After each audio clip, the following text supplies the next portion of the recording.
24 and mostly cloudy. This forecast is brought to you by Earthworks of Northwest Florida. Thank you for keeping that dial on ESPN Northwest Florida. Rely on it. It's Friday and it's school day at the Central Panhandle Fair in Bay County. All students admitted free with gates opening at 4 p.m. Adults pay just $10 and $35 armbands are available till closing. The 2024 Central Panhandle Fair in Bay County with rides and shows from around the world from Arnold Amusement, the tastiest food in the area, and a lot more. It's school day. Gates open at 4. Students admitted free. Corner of Sherman Avenue and 15th in Panama City. Don't miss it. Are you looking for a place to take a leak? Do you have a truck, tractor, or other hydraulic equipment leaking or not performing as it should? At Reliable Hydraulic Solutions, we can get you back to work. Do you have a busted or leaking hose? We can typically replace them while you wait. Hydraulic cylinder or pump needing repair? In many cases, we can have it back to you the next day. Reliable Hydraulic Solutions, 6840 Highway 77 in Southport, just south of Tractor Supply. The best place in town to take a leak. 360-degree protection of your home, 365 days a year, one low monthly price. Brock Lawn and Pest Control offers an affordable program that provides our customers with peace of mind. Brock 365. We like bundling pest control with termite protection for a low monthly payment. We couldn't be happier with the results. Most treatments are done outside, and we haven't had any issues in over 3 years. Call us today for your free consultation. Brock Lawn and Pest Control. Hope you enjoyed your meal. And I just want to say, he's lucky to have a brother like you. Lucky? Caring for my brother is far from easy.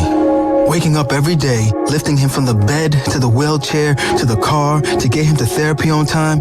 It's no small task between the doctors and the diagnosis, but nothing can disable this love. This is my big brother, my hero. He's part of me, like my arms and legs. So I'll be his. See, there's no time for tired. This starts again tomorrow. He'll be waiting for me. I wake up for him. I know he needs me, but I'm the lucky one. Even though I need help now and then. If you're caring for a loved one, visit aarp.org/caregiving for care guides and community, or call 877-333-5885. Caregiving Resource Center. Support for your strength. Brought to you by AARP and the Ad Council. Unhealed trauma can lead to suicide. On December 24th, 2019, my daughter Shelby took her life after the unhealed trauma of being raped at age 11. Shelby's Walk Foundation is named in her honor, and the mission is to change the ending by creating opportunities for new beginnings by funding holistic trauma healing for trauma survivors. Please donate at shelbyswalk.org or to find out more information and help us change the ending for trauma survivors. Thank you. WGSX Lynn Haven, WVLQ Port St. Joe. Powered by Panama City Toyota, ESPN Northwest Florida.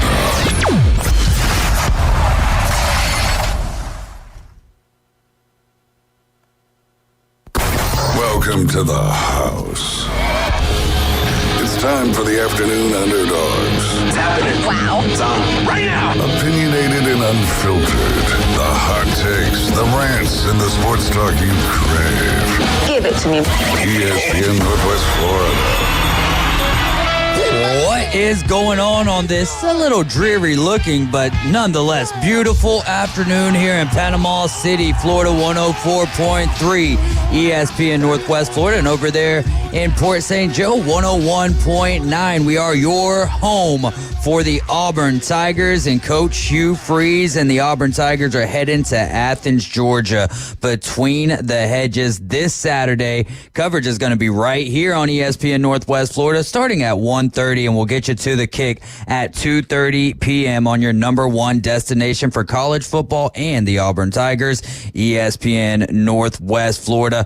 Caveman Rick, David Hayes, along with Bone Crusher. We've got a jam-packed show today, so Kevin Shady is going to be joining us at 4:05. So we're about 4 minutes away from that. So if you've been listening to us here on ESPN Northwest Florida and you've heard of us talk about KHS TV, well, it's now called Lucid Stream TV, and he's going to give you all the details that you need. If you've had any questions, this is a perfect time to text into us now at 850-215-6290 and tell us what questions you might have for him, and we'll ask those, and we'll get you guys clarification this afternoon. I've got some good questions lined up for him, and we'll help you guys cut the cord and be able to watch all the sporting events that you want, live pay-per-view events. It's still got great TV channels. It's got your local TV channels. It's got the HBO, the Cinemax, the Showmax, the Showtime, the Show HBO, whatever it is.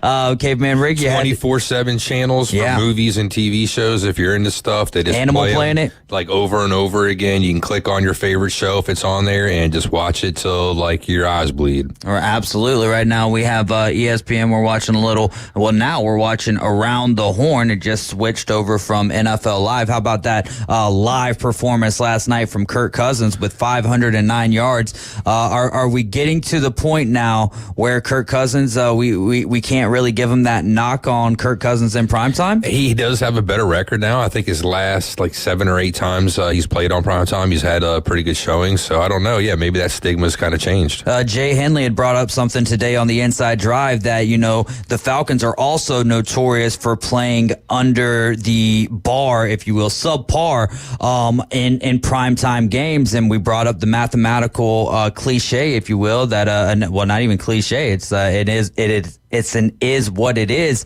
factor, right? Is that a negative and a negative make a positive? Well, when you multiply. Only math when you multiply. Well, there you go. We're multiplying. It kind of happens in real life, too. Just real quick, so we got Kevin on the phone. I want to get on a tangent, but it's kind of like, you get... It's an unfortunate thing. Sometimes you see two people that don't look the greatest, I guess you would say, but man, they got a beautiful looking kid. Are you saying that's a baby you wouldn't kick? Maybe so. Maybe when they grow up. But like I said, I've seen that before. You see two people and you're like, man, how did those two make that beautiful looking person sitting right there? Yeah, I've heard that as well. Again, Rob Johnson. Actually, Rob, if you're listening, I was behind you on 98 today, or on 15th Street, whichever, 98, 15th Street, whatever you want to call it. I was behind you there for a little bit. I was beside you and I looked over. I was like, oh, that's Rob, the guy who got me the hat that I'm wearing. Is it a purple car? No, it's a silver. We don't need to be giving away what kind of a car he's got this afternoon. But 420 Dave Ford is going to join us. We'll talk more about that Bucks-Falcons game from last night, but we'll also talk about what he's doing tomorrow afternoon at the Bookish Boutique. He's got a book signing go on, so we'll get you all the details for that. We'll talk some NFL Week 5 at 4:40 this afternoon. 5 o'clock, me and Caveman Rick will dive into and Bone Crusher will dive into our picks for Week 6. And then at 5:20, we'll be joined by Sam Peebles. I got to listen to the whole entire interview with him and Himbo. That was a phenomenal interview, and I encourage you guys to go check out the Braves Dugout podcast after you're done listening to the Afternoon Underdogs. And then Robert Fleming is going to join us this afternoon at 5:40 via the Horn. We'll talk. We're going to get you guys all hyped up for the Mosley-Niceville game. And again, I got to give a big shout out to the Mosley Touchdown Club. They had a fish fry over there at Emerald Coast Fellowship today and was able to go over there and grab a few plates. Bone Crusher had some fish and shrimp. I had some fish and shrimp, and I picked up a plate for my cohort, Kyle Wright, as well, who they had an MRI for his oldest son in Pensacola today. So thoughts and prayers continued with the Wright family. Jimmy chiming in. He says, it's always the ugly ones that make the good looking ones. Thank you guys for riding along with us. We are streaming live on Facebook and on YouTube. And of course, you can call or text us at 850-215-6290. With that being said, let's go ahead and bring on Kevin Shady. Kevin Shady is with Lucid Stream TV, among many other things. Kevin, how are you doing this afternoon?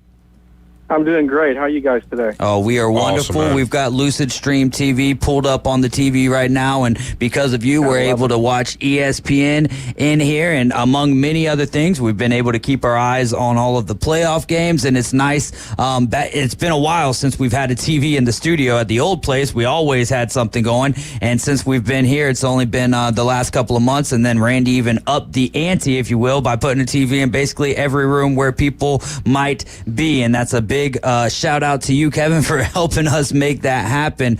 There's plenty of people out there who are still looking for options to cut the cord, be it YouTube TV, all of that. But one thing we can say for certain is that Lucid Stream TV gives you more options and is way cheaper. So tell me why you think it is people should cut the cord and head for Lucid Stream TV. Sure.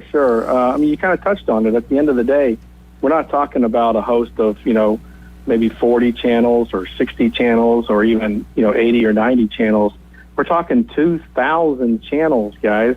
We're talking every sports network that you could think of, whether it's ESPN and their host of their family of ESPN2 and ESPN News and ESPN Classic and all those, even ESPN Plus that normally you have to pay for, all the ACC and SEC and Big Ten networks, Valley sports stations for some of those local markets in the Southeast and in the Northeast, NBC local sports like NBC Sports Local in Boston and in the Bay Area. Every single professional game, whether it's the NFL, the NHL, the NBA, Major League Baseball. I don't want to hear about Peacock. I don't want to hear it's on Prime. Doesn't matter. They're all available on this platform for $41.99. $41.99, guys, and you get all of those channels. You get all the news, weather, entertainment channels. You get everything that you were looking for. There's 160 local network channels like ABC, NBC, Fox, and CBS, and they're in the major markets, so it may not be your actual, like, say, Panama City. They don't have Louisville, Kentucky, where I am. Okay, but they have 160 of these. So there's plenty of stations to pick up, ABC, Fox, CBS, and NBC. They got pay-per-view movies or pay-per-view events like the UFC fights or boxing matches or MMA. Even WrestleMania is available on this platform. There's over 10,000 movies on demand if you don't want to deal with live TV and watch whatever you want.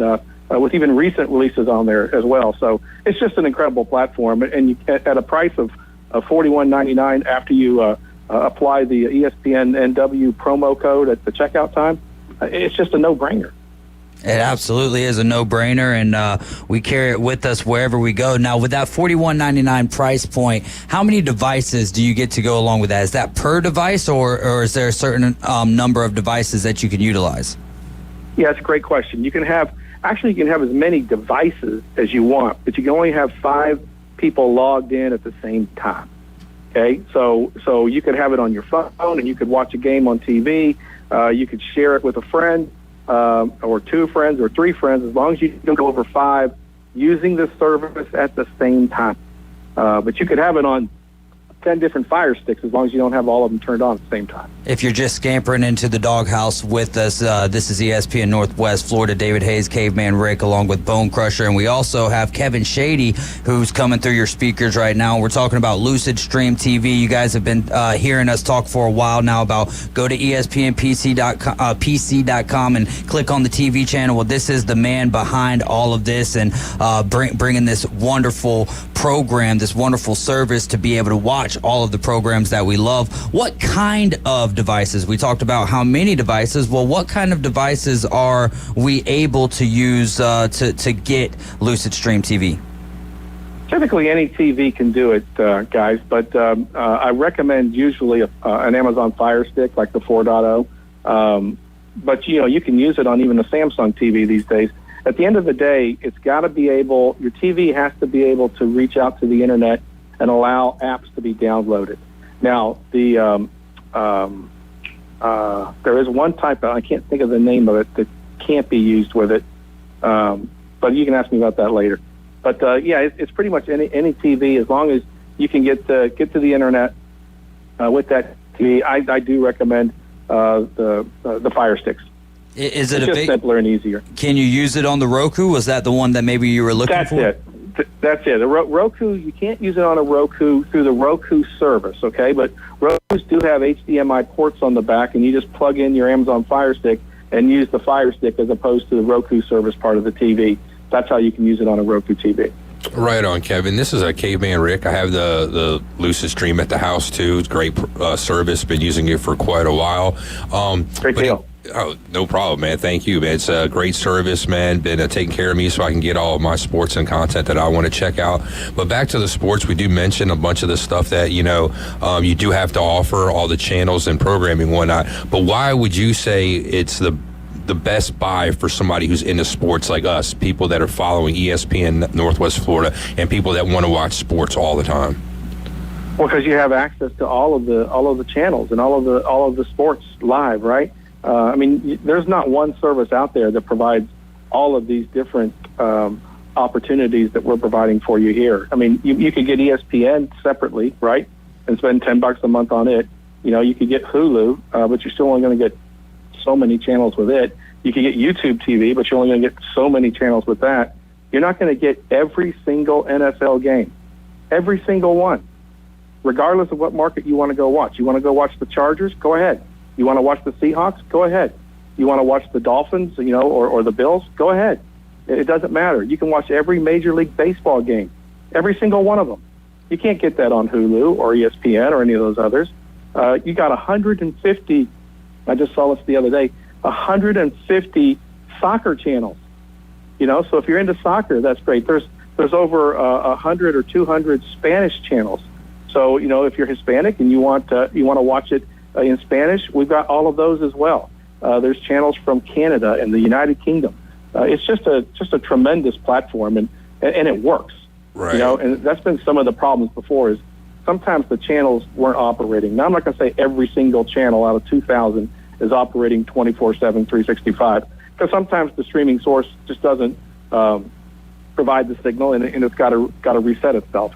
But for the most part, and it's still IPTV, right? I mean, it's still internet TV. Right. But 99% of the time, this thing is up and active and running.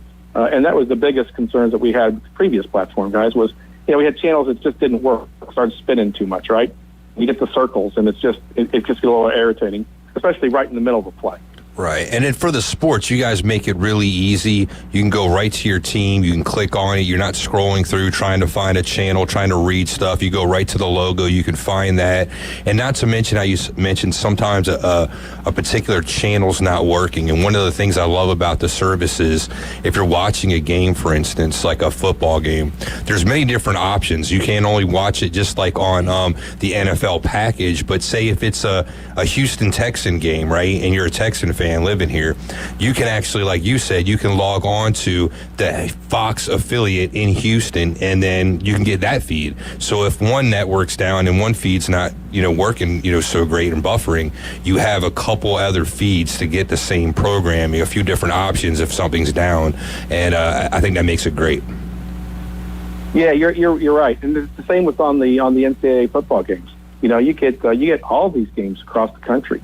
And there is an NFL / NCAA football category that has nothing but the football games in it. So on Sundays, it's the NFL, right? And on Saturdays, it's all the NCAA games.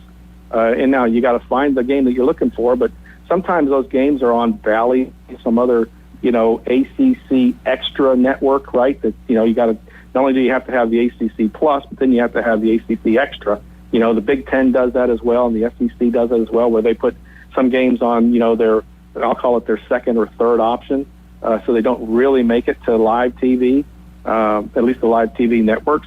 But with this system, you can go watch that game too. Yeah, and I think we're leaving out one of the bigger options at the point in time of the sporting season that we're in right now is we're talking about all the games that you can go watch whenever you want to watch, but if you want to watch all of them at the same time, you want NFL Red Zone? Yeah, it's right there for you as well. Yeah. And that's an awesome feature, man. As someone who uses this program on a everyday basis, guys, I wouldn't lead you in the wrong direction. I don't think we'd have Kevin on the line with us talking about this if it wasn't something that I believe in. Bone Crusher, what do you got? Bone Crusher here, Kevin, a Gen Xer. And as a Gen Xer, I hate the fact that sometimes you got to download 20 different apps to watch 20 different games. You got 20 different activations, 20 different passwords.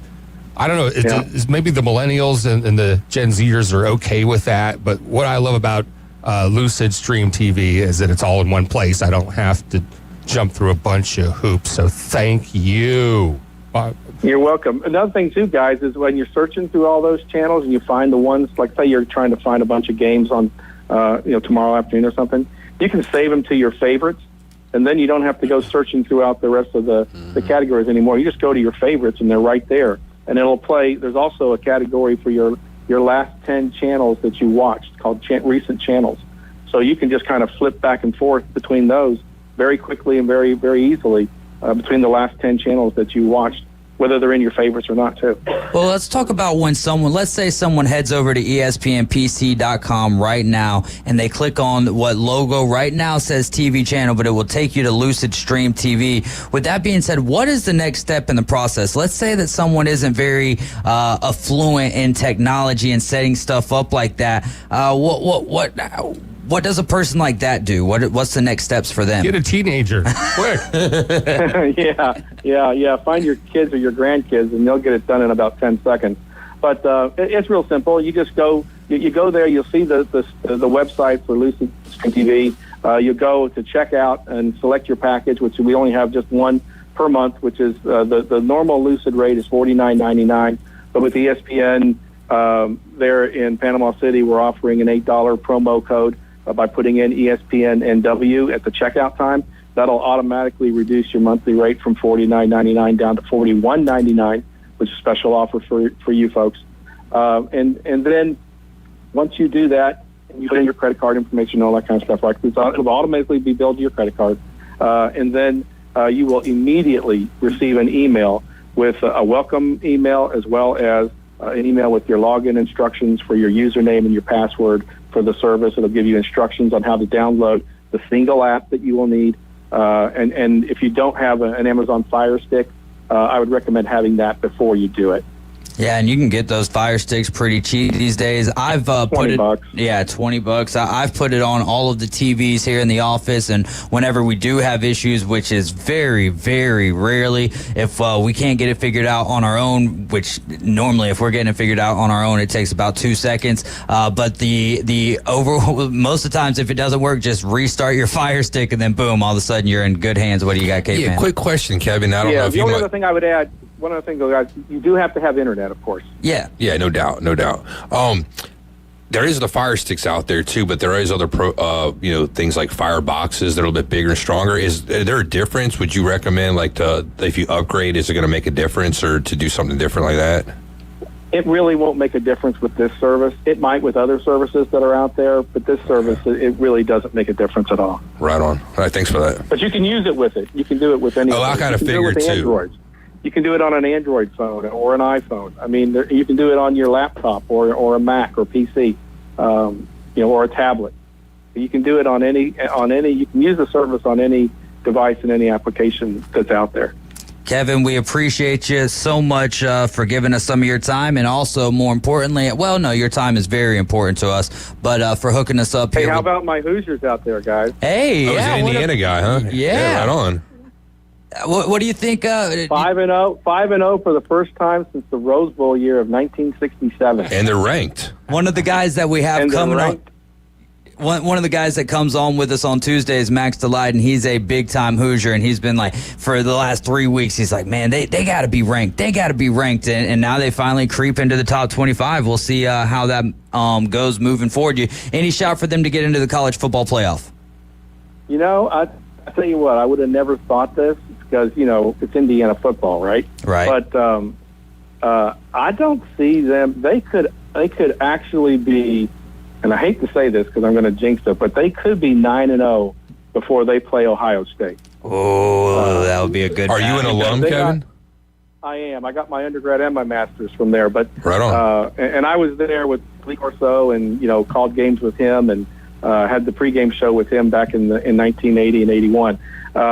But I think the Hoosiers are on a roll. We got a coach from James Madison. Signetti, we took 6 of his. We took 6 of his coaches, 13 of his players. Another quarterback came in from Ohio. I actually thought he was from James Madison, but I was wrong. And they just play really good. I mean, they got a great defense, an offense that's just fantastic. And we're going to Northwestern. We're going to beat up on the Wildcats a little bit, beat them by a couple of touchdowns.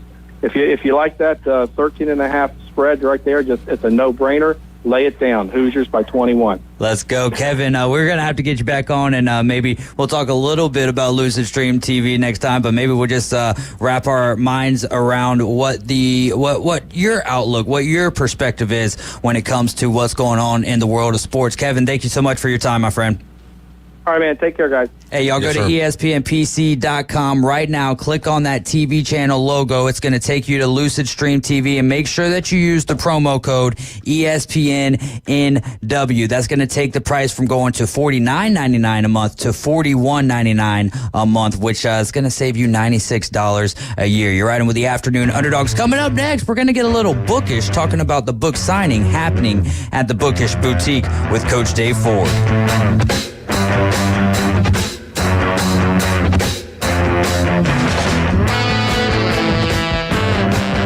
This just in. Get the latest sports news, scores, and updates from 104.3 ESPN Northwest Florida. Follow us on Facebook for exclusive content, behind-the-scenes action, live streams, and the chance to interact with your favorite hosts. Stay connected. Stay connected. Stay connected. Join the conversation on Facebook, YouTube, and Instagram. Search for ESPN Northwest Florida and crush the follow button. I follow you on social media. We're always here to keep you in the game. This is Joanna with your latest forecast on ESPN Northwest Florida this Friday. The rest of the day, sprinkles and mostly clouds, and 84 with a gentle breeze at 10 miles per hour coming out of the north-northeast. Tonight, mostly clouds with lows around 74. Tomorrow, mostly cloudy with a gentle breeze and a temperature near 82. Moving into Sunday, about the same with a high of 84 and mostly cloudy. This forecast is brought to you by Earthworks of Northwest Florida.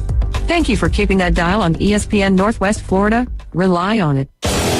Take your next adventure in an award-winning Kia from Bill Bird Kia. We invite you to stop by Bill Bird Kia today and test drive a new 2024 Kia. You'll see why everyone is talking about Kia. The 2024 Kia will give you the perfect balance of comfort, safety, and technology. The SUV family has movement that inspires. Drive away today in a new 2024 Kia Soul, Seltos, Sportage, Sorento, or Telluride. Fuel the thrill and command the road in a luxury sedan from Bill Bird Kia. Drive away today in a new 2024 Kia K5. Performance, power, and design built just for you. Discover the new Kia at Bill Bird Kia. Bill Bird Kia, the original home of the 20-year, 200,000-mile warranty. Stop by 2435 East 15th Street, Panama City, or anytime at BillBirdKiaPanamaCity.com. We'll treat you just like family and give you the peace of mind you can trust. Your local community dealer is Bill Bird Kia. The 20-year, 200,000-mile warranty is a Bill Bird Kia warranty.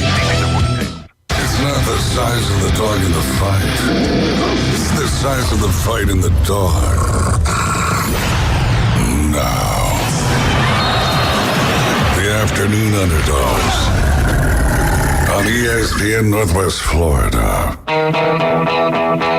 We are back here in the doghouse, and the NHL season is actually underway as we got started with a 4-1 win over the New Jersey Devils, taking down the Buffalo Sabres, and they were playing over there in the Czech Republic at the O2 Arena. So a 1-0 start for Ryan Mulvey's New Jersey Devils, and I don't even think we talked about that on the Inside Drive today, but I'm David Hayes along with Caveman Rick and Bone Crusher. This is ESPN Northwest Florida, your home for the Mosley Dolphins. And the 6-0 Dolphins are going to be taking on their undefeated district rivals, the Niceville Eagles. And it's going to be a game of two powerhouses, and that will be at Tommy Oliver in the Panama City area. Both teams are ranked number 1 and number 2. I'll be on the call along with Kyle Wright, who's at a 2-week hiatus, but the Mosley Dolphins football broadcast brought to you by Panama City Toyota, orthopedic specialist, and by Chapman Wealth Management. Kickoff will be not this Friday, not today, but next Friday at 7 p.m. And the pregame show will start at 6 p.m. Y'all get out there and pack out Tommy Oliver Stadium. Man, when you usually talk about injuries in football, it's the players, but our own guy got taken down. So yeah, no, in baseball game though, not even a football game. Yeah, glad you're feeling well enough to come back. Yeah, I know that he had a little struggle with his knee this morning, so continued thoughts and prayers with Kyle Wright and his family. Rachel Wright is just being an absolute boss right now. But speaking of bosses, we're going to go to Coach Dave Ford. Coach, how's it going for you on this Friday afternoon? Fellas, how's it going? Good to hear from you again. Yes, a long time no talk, but we're talking again, and you have some big news on what's going on your Saturday agenda. Yeah, tomorrow, a great opportunity. I was on the show with you guys a few months back when I first got the the booking. And speaking of booking, there's your segue. Bookish Boutique tomorrow, 11 to 2, downtown Panama City. I'm super excited. It's something that I didn't set out to do this, and it's kind of it's happenstance like that sometimes. And really excited about it, and have been blasting it on social media recently. So I'm hoping for a good turnout. But if not, hey, it's a personal accomplishment, professional accomplishment. I'm super excited about it. So that was your I believe. Well, how many books? Tell everybody how many books you've written, right? I know how many, and if you'll tell them maybe the 3 titles, and maybe what small little snippet about each book, so maybe they can know what they might be looking for if they show up to purchase one of these books, or maybe all 3. Yeah, appreciate it, Rick. Yeah. So in order, Show Up For You, that published last year, August of 23. It is a daily self-help, all original quote book. It's 365 quotes, so you got one a day. And then the 2 that I just published about, 3 months ago now, was Anthills in the Outfield. And that one is about my introduction to sports at 7 years old, and gives some color to my hometown, Land O'Lakes, Florida. And then the one right after that is What's Next? And that one deals with what most young people between the ages of about 15 to I'd say about 26, 27 go through. And just basic confusion of where am I going? This goal didn't pan out, and where can I go next? And it really gives some analysis and color to my journey when I really needed somebody to help me out and give me some direction, because my original goal of being a collegiate and professional basketball player did not turn out. And I didn't have a plan B. And because I was so obsessed with that goal, I was absolutely certain it was going to happen. And when it didn't happen, then I had to figure out what was next. And so that's the title. And it's just a small view of where I was then and to where I am now. And whereabouts in downtown Panama City is the Bookish Boutique from 11 to 2 tomorrow? Y'all go check out Coach Ford. But tell us where that is in downtown Panama City. Well, so geographically, unfortunately, that piece of the road downtown Panama City is actually busted up right now. It's under construction. And so that's a bit of an obstacle. People are going to have to park just further away than they normally would to get there. It's right across from the Irish restaurant down there, if you're familiar with it. I always forget the name of it. But it's directly right across the sidewalk. The arcade is down there as well. Yeah. And so it's literally a hop, skip, and a jump across the street. And it's a pretty cool place. It's very rare. Unfortunately, people just don't read too much these days. So it's a bit tough being an author to get your name out there, but to get people to pick up your books.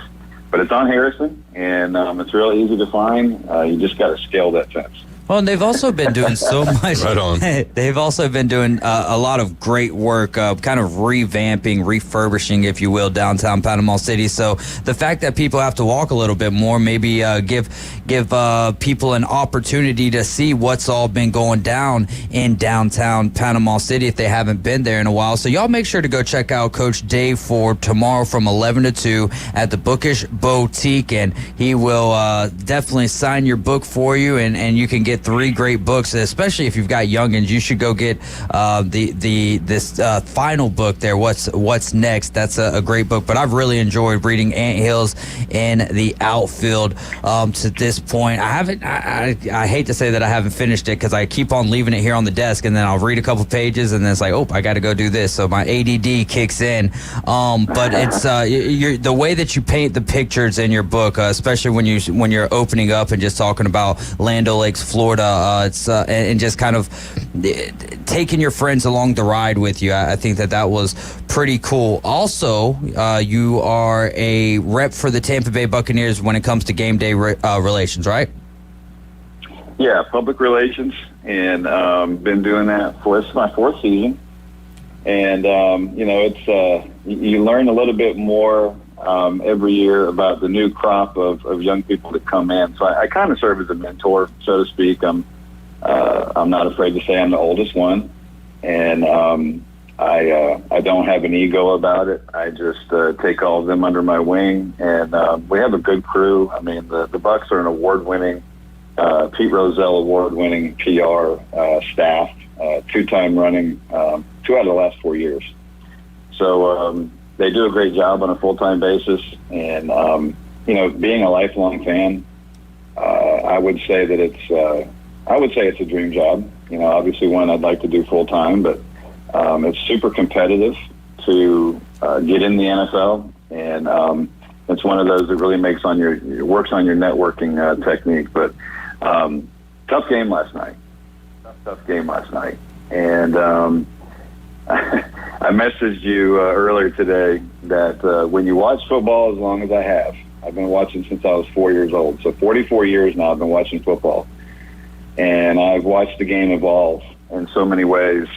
I knew when the rookie running back, Bucky Irving, coughed up the ball last night, I started shaking my head, and I was like, that's critical, because we were less than 3 minutes to closing that game out. And it set off a succession of events that they just couldn't curtail. And they didn't deserve to win the game at that point. That's a good point. And you said that was one of the top 5 moments, or one of the 5 moments that really decided the outcome of that game. I'm curious as to what were some of the other moments, and then I want to dive into that face mask. But give us maybe 2, 3, or 5 moments that to you decided the outcome of that football game last night. Right. So the Irving fumble was the first, and they kept chanting over to him on the sideline. You could just tell he was just really in his head. And unfortunately, he didn't get out of his head. He blamed himself. He's probably still blaming himself today. But that's not what decided the game. Most pros will tell you there are 5 plays in every game that will decide the outcome.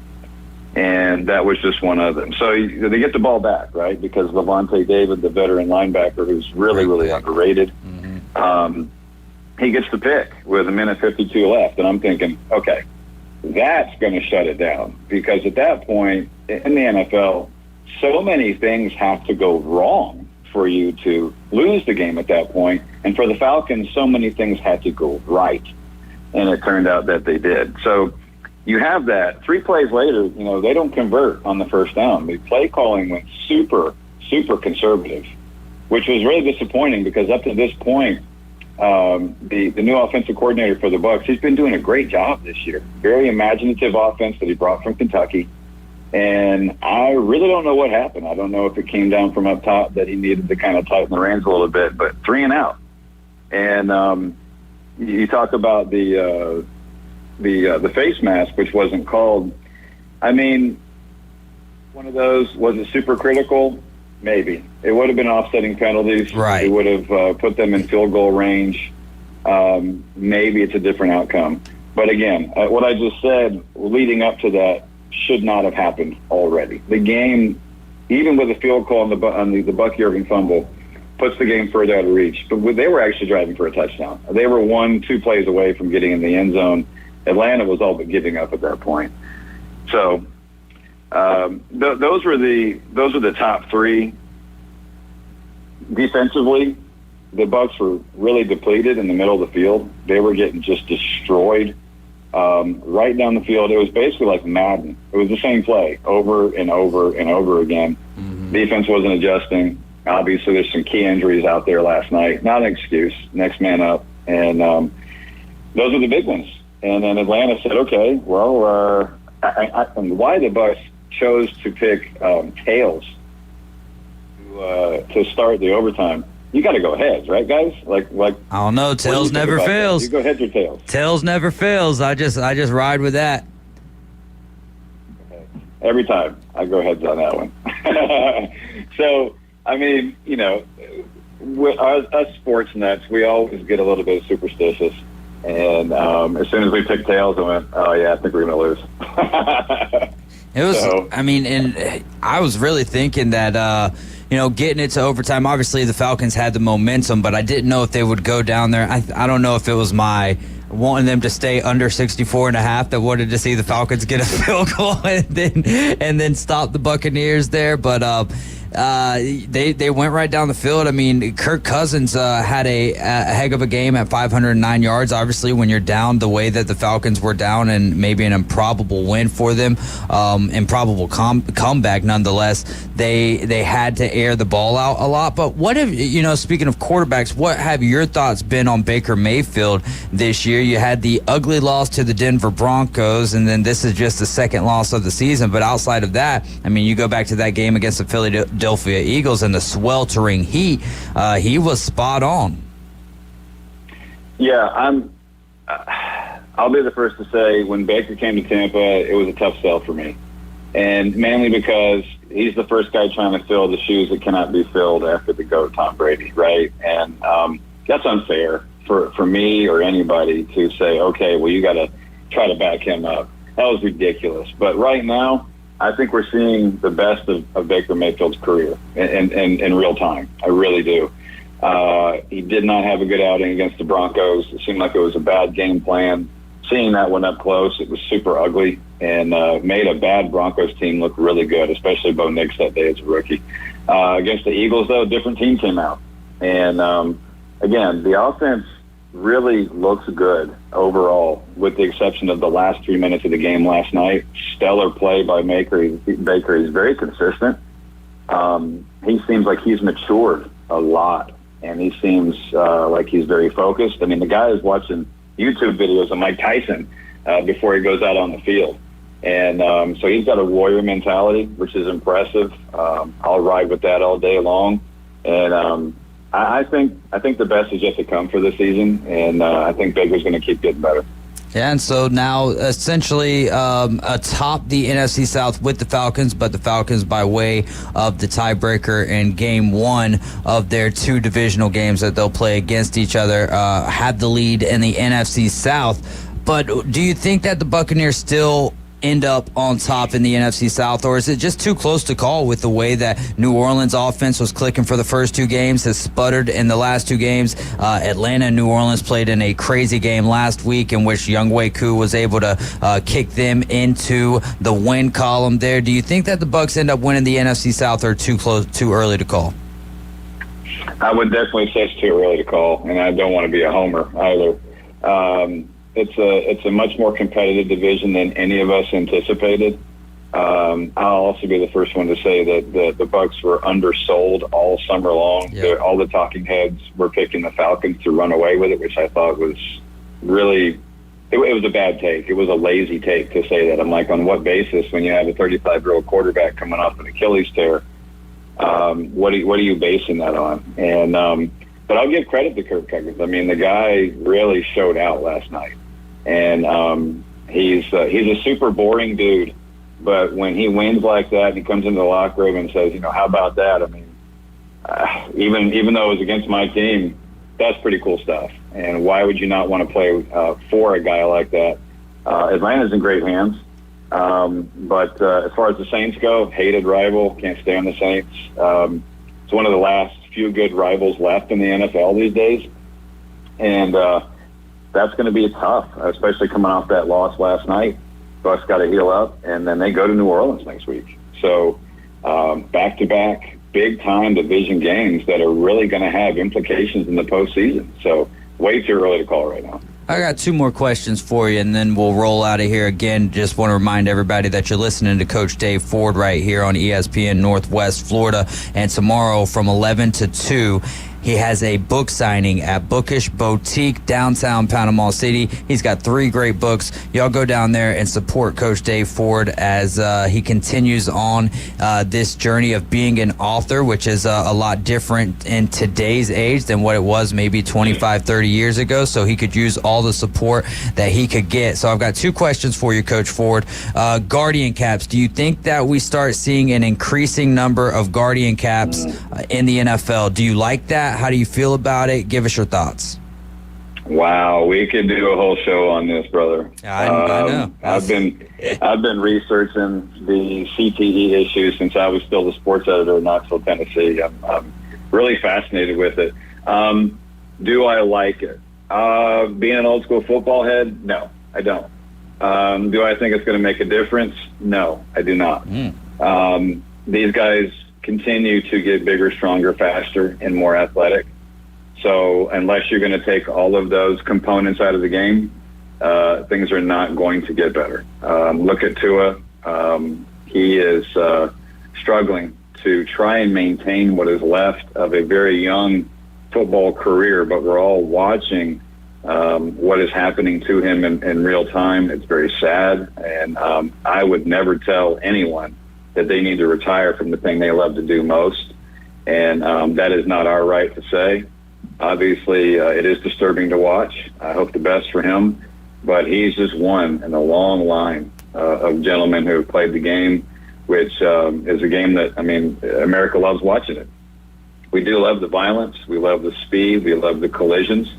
And it's a serious matter that is going to continue to play out on TV. You know what? Let's do this, Coach. I've got another question for you, but I know that it would run us past our break here. We're already past our break. So we'll take, if you don't mind, we'll take a quick break, come back, and finish up this segment with you, all right?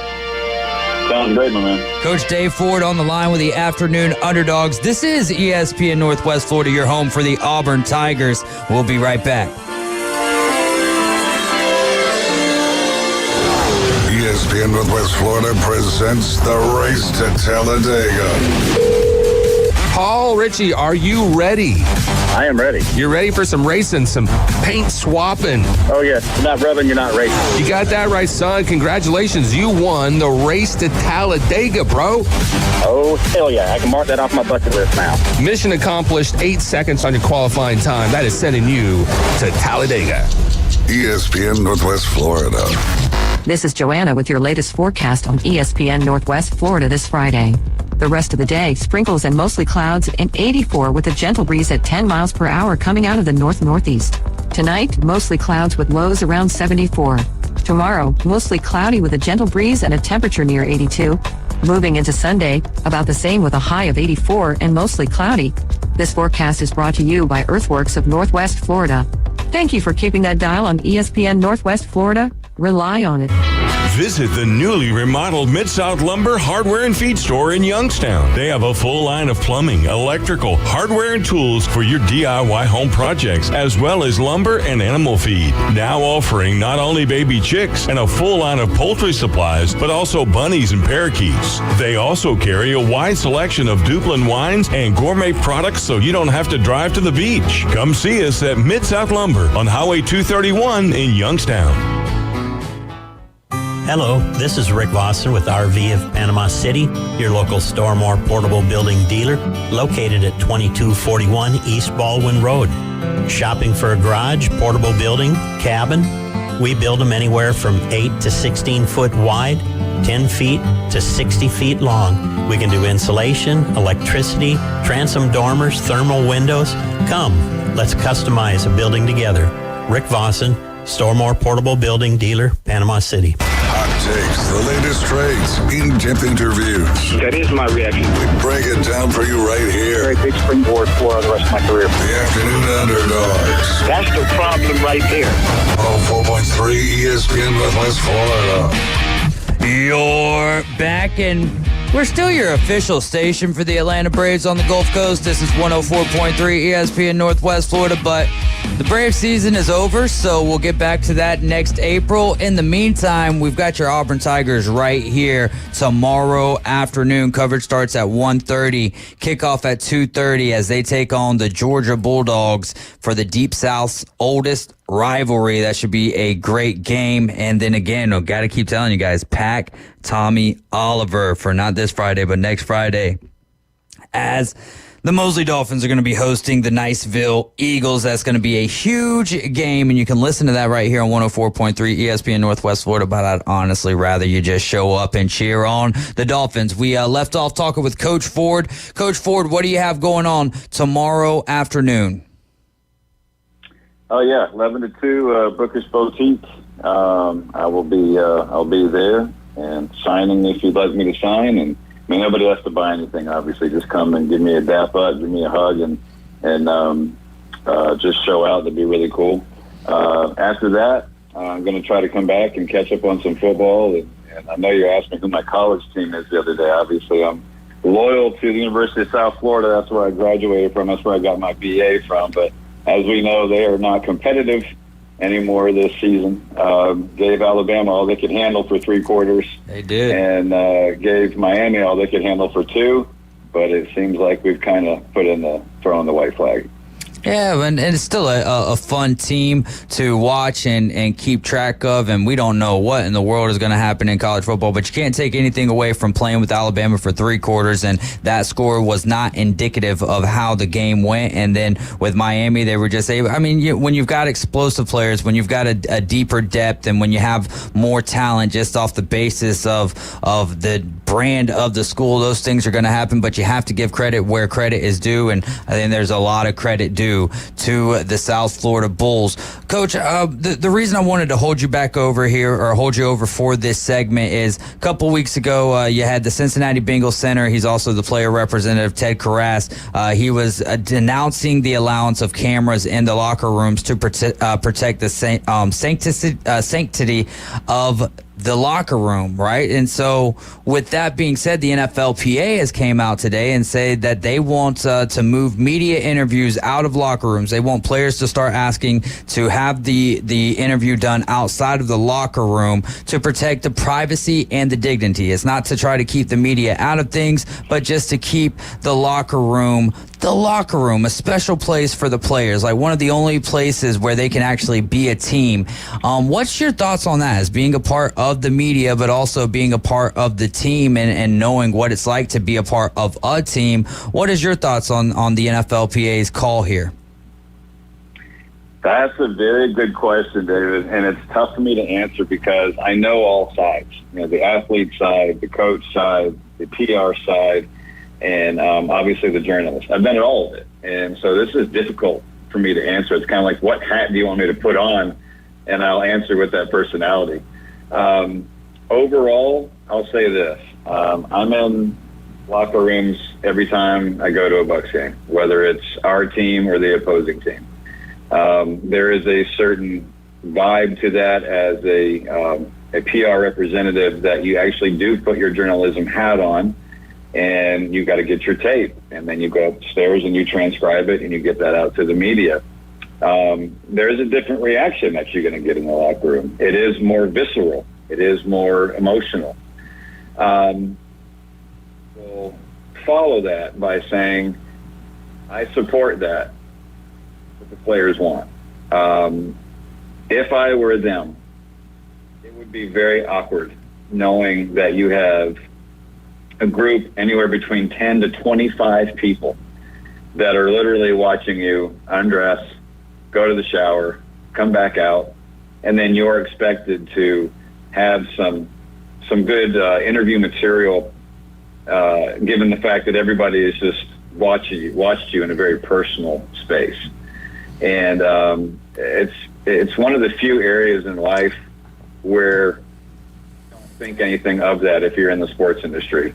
But I don't know if the 3 of us would welcome that opportunity to get very personal after we just were in front of the masses, doing the sport that we love to do, getting paid a lot of money. But there's a high price to that. There's a very, very high price that a lot of people don't know what goes behind it. And, maybe they're not interested in it. But I've seen all sides, and I support them if that's what they want to do. It doesn't change the end result of our job. We're still going to get reaction. Maybe it's going to be a little bit filtered. Hey, sometimes that could be good. It's less cleaning up that I and my staff have to do because of the uhs and the ohs, and you know what I'm saying, and all that kind of stuff. The grammar would be better if they had more time to think. And it would be cleaner, and it might get better results. That's fair. Now, do you think that you would lose some of the firework reactions that sometimes you get when, especially if you're asking, let's say a defensive back, you're asking Jalen Ramsey, well, you and Stephon Diggs had words throughout this week. How do you think that went down? Do you think that tames that type of a conversation if they have more time to think and are not feeling like their territory is being trampled on? I mean, possible, but these guys are coached so well now, David. Man, they go through PR training, and which is good. It was long overdue. Guys are, how do I say this? They're cleaner now with what comes out. So they have time to process it. It's not a timing issue coming off the field. They have a cool-off period. I mean, we stand in the hallway a good 25, 30 minutes, which is a good amount of time to cool off, whether you win or lose, no matter what level of the game. So the cool-off period helps them process what they want to say, even rehearse it. I think the process is pretty solid as it is. But if they feel like that they would like to make it less personal and get out of the locker room, again, being a former athlete, being a coach, I totally support that. I think that they need to be in a better frame of mind. If that helps their mental health, I'm all for it. All right. So you sent me over the schedule. Great answer, too, by the way, especially. That's why I wanted to ask you that question. I don't think that we would have necessarily talked about it had you not been on, but being that you've kind of worn or have worn all three of those hats, I think that you can give us a round perspective and cover all of the bases there. So we appreciate that. Are you a baseball guy at all? Who would you like to see in the World Series, Coach? Man, I'll tell you what, when I played baseball for 5 years as a youngster, I loved it. I absolutely loved it.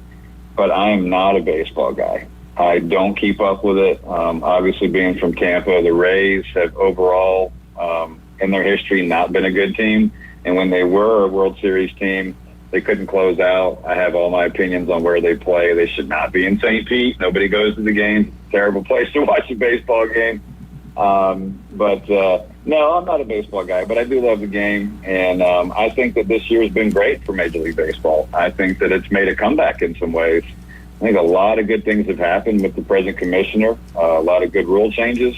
I think it's made baseball watchable again, even for the casuals. I'll call myself a casual since I hardly put it on. But I usually watch postseason because, hey, I mean, this current format, this makes everybody tighten up a little bit. And let's be honest, some healthy competition for these millionaires is always good for the fans. So not a baseball fan, but since being down in Tampa with the start officially of hockey season today, follow the Tampa Bay Lightning at all? Well, I worked for them back in the day. I did an internship with them, so I do have a connection, and I do enjoy hockey. That's one of those I like being there. Hockey is something that is so much better when you're really there. You're hearing the impacts. You're hearing the violence. Hockey is super exciting up close. As far as being on TV is watchable, it's kind of hard, to be honest with you, to follow the action through the television. But I could just be somebody who doesn't have a good opinion on that. But I'm more of a football and a basketball guy. But look, hockey is a great sport.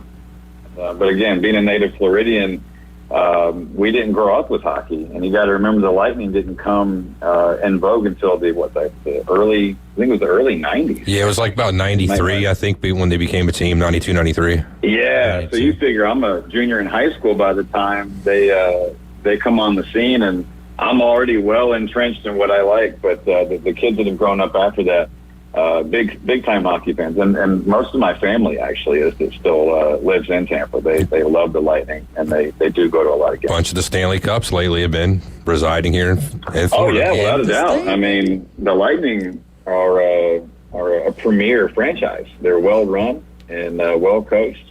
A lot of great decisions there. So yeah, they've turned a non-hockey state into a hockey state. Them and the Panthers, for sure. Into the hockey state, I think we can say right now. I'm being facetious. Right now, I can say that. That's right fair. now, yeah. For the last 5 years, you could say that. Living in St. Pete for 8 years, that's where I had never really. I mean, I guess I played maybe some NHL '94, but never paid attention to hockey. We go to the first game, and the next night. That was a great game, wasn't it? That's the best hockey game, man. NHL '94. I don't know. The games these days are, graphically speaking, a little bit better. But yeah, going to that first hockey game, the next day we're taking wheelbarrows and putting them on their sides and finding our ways to get some hockey sticks, because they had a much different selection when you went to Sports Authority and whatnot down there in Tampa or St. Pete compared to up here in Panama. It's 30 years since NHL 94. If you get online and Google search, they still have tournaments. People still play this game religiously. Let me tell you, it's probably the best hockey game ever made.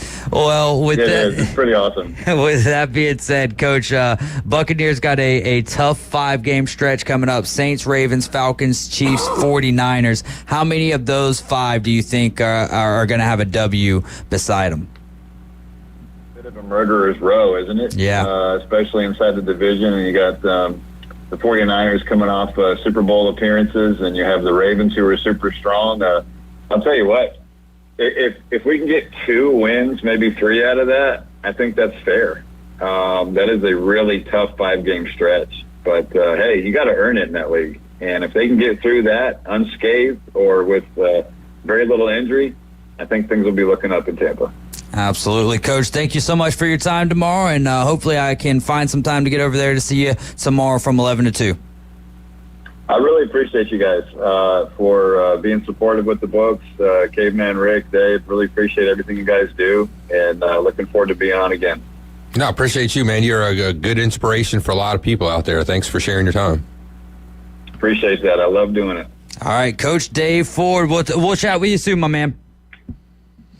All awesome. right. Be blessed, guys. Yep. Hey, you as well. Be blessed. I love that statement there, and I love the sentiment that he brings to the show. That's Coach Dave Ford. He's going to be at the Bookish Boutique tomorrow from 11 a.m. to 2 p.m. downtown Panama City. If you feel like ESPN Northwest Florida in any way, shape, or form brightens your days at times, or just if you just love listening to us, then go help support the people that we're trying to support as well. And Coach Dave Ford, ever since the first time that we got him to come on the show, has been a lot of fun. That's going to do it here for hour number 1. Coming up in hour number 2, David, Caveman, and Bone Crusher make their picks.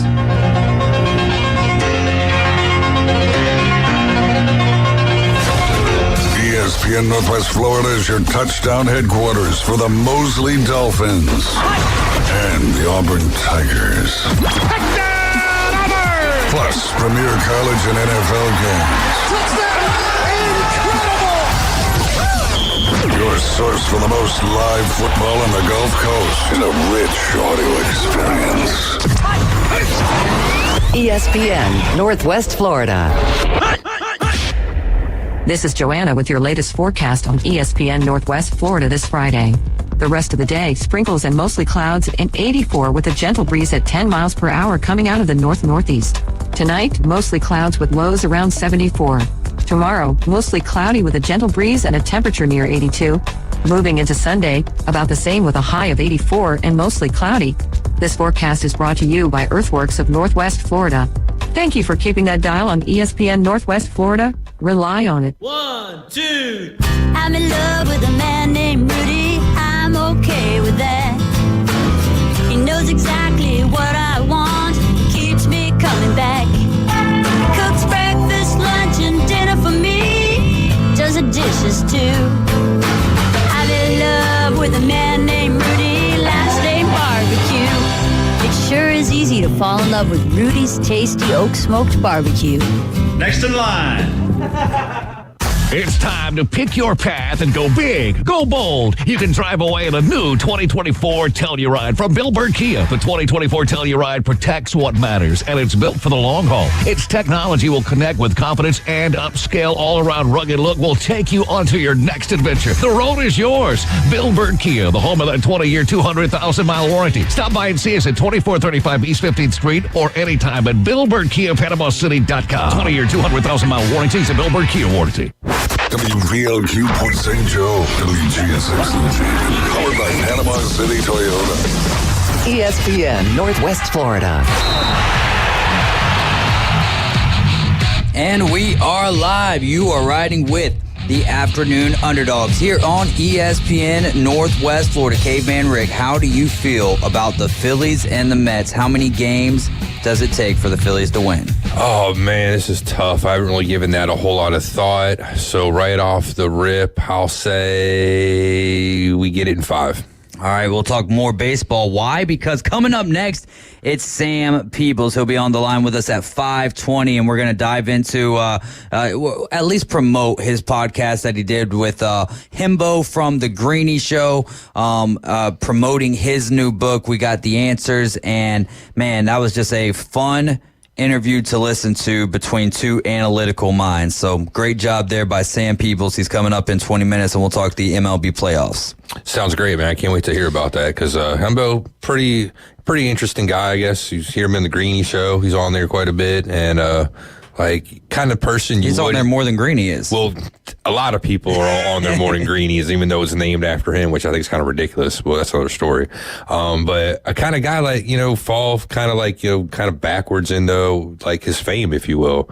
Just a stat dude, kind of like Tony Reale on Around the Horn, just a stat guy for PTI. I don't think you fall backwards into that. Yeah, I feel like you got to work your tail off even more so to be someone who can work their way up a ladder and not necessarily be. I don't think that that's just something that happens of luck. Well, it does, I think, when so I don't think he went to school for being on TV and doing what some of the stuff he's doing now. This is like a reward, if you will, for him just getting the job that he was at and did pretty well. Got noticed by somebody like Mike Greenberg. That's not like fault. Like, you got to get the opportunity, right? But then once you get your foot in the door, though, it's like what you can do from there. Because it's like what we talk about all the time. We're going to get way off of topic, and this is just something that me and you end up doing, right? Yeah. But it's, I just, to me, that's not, I don't care what people go to school for, though, right? Because the School of Hard Knocks is going to teach you faster than that's cool. I just think it wasn't part of his plan. You know what I'm saying? It was something that he kind of fell into by accident, if you will, not necessarily by purpose. I would say that listening to the 26-minute episode of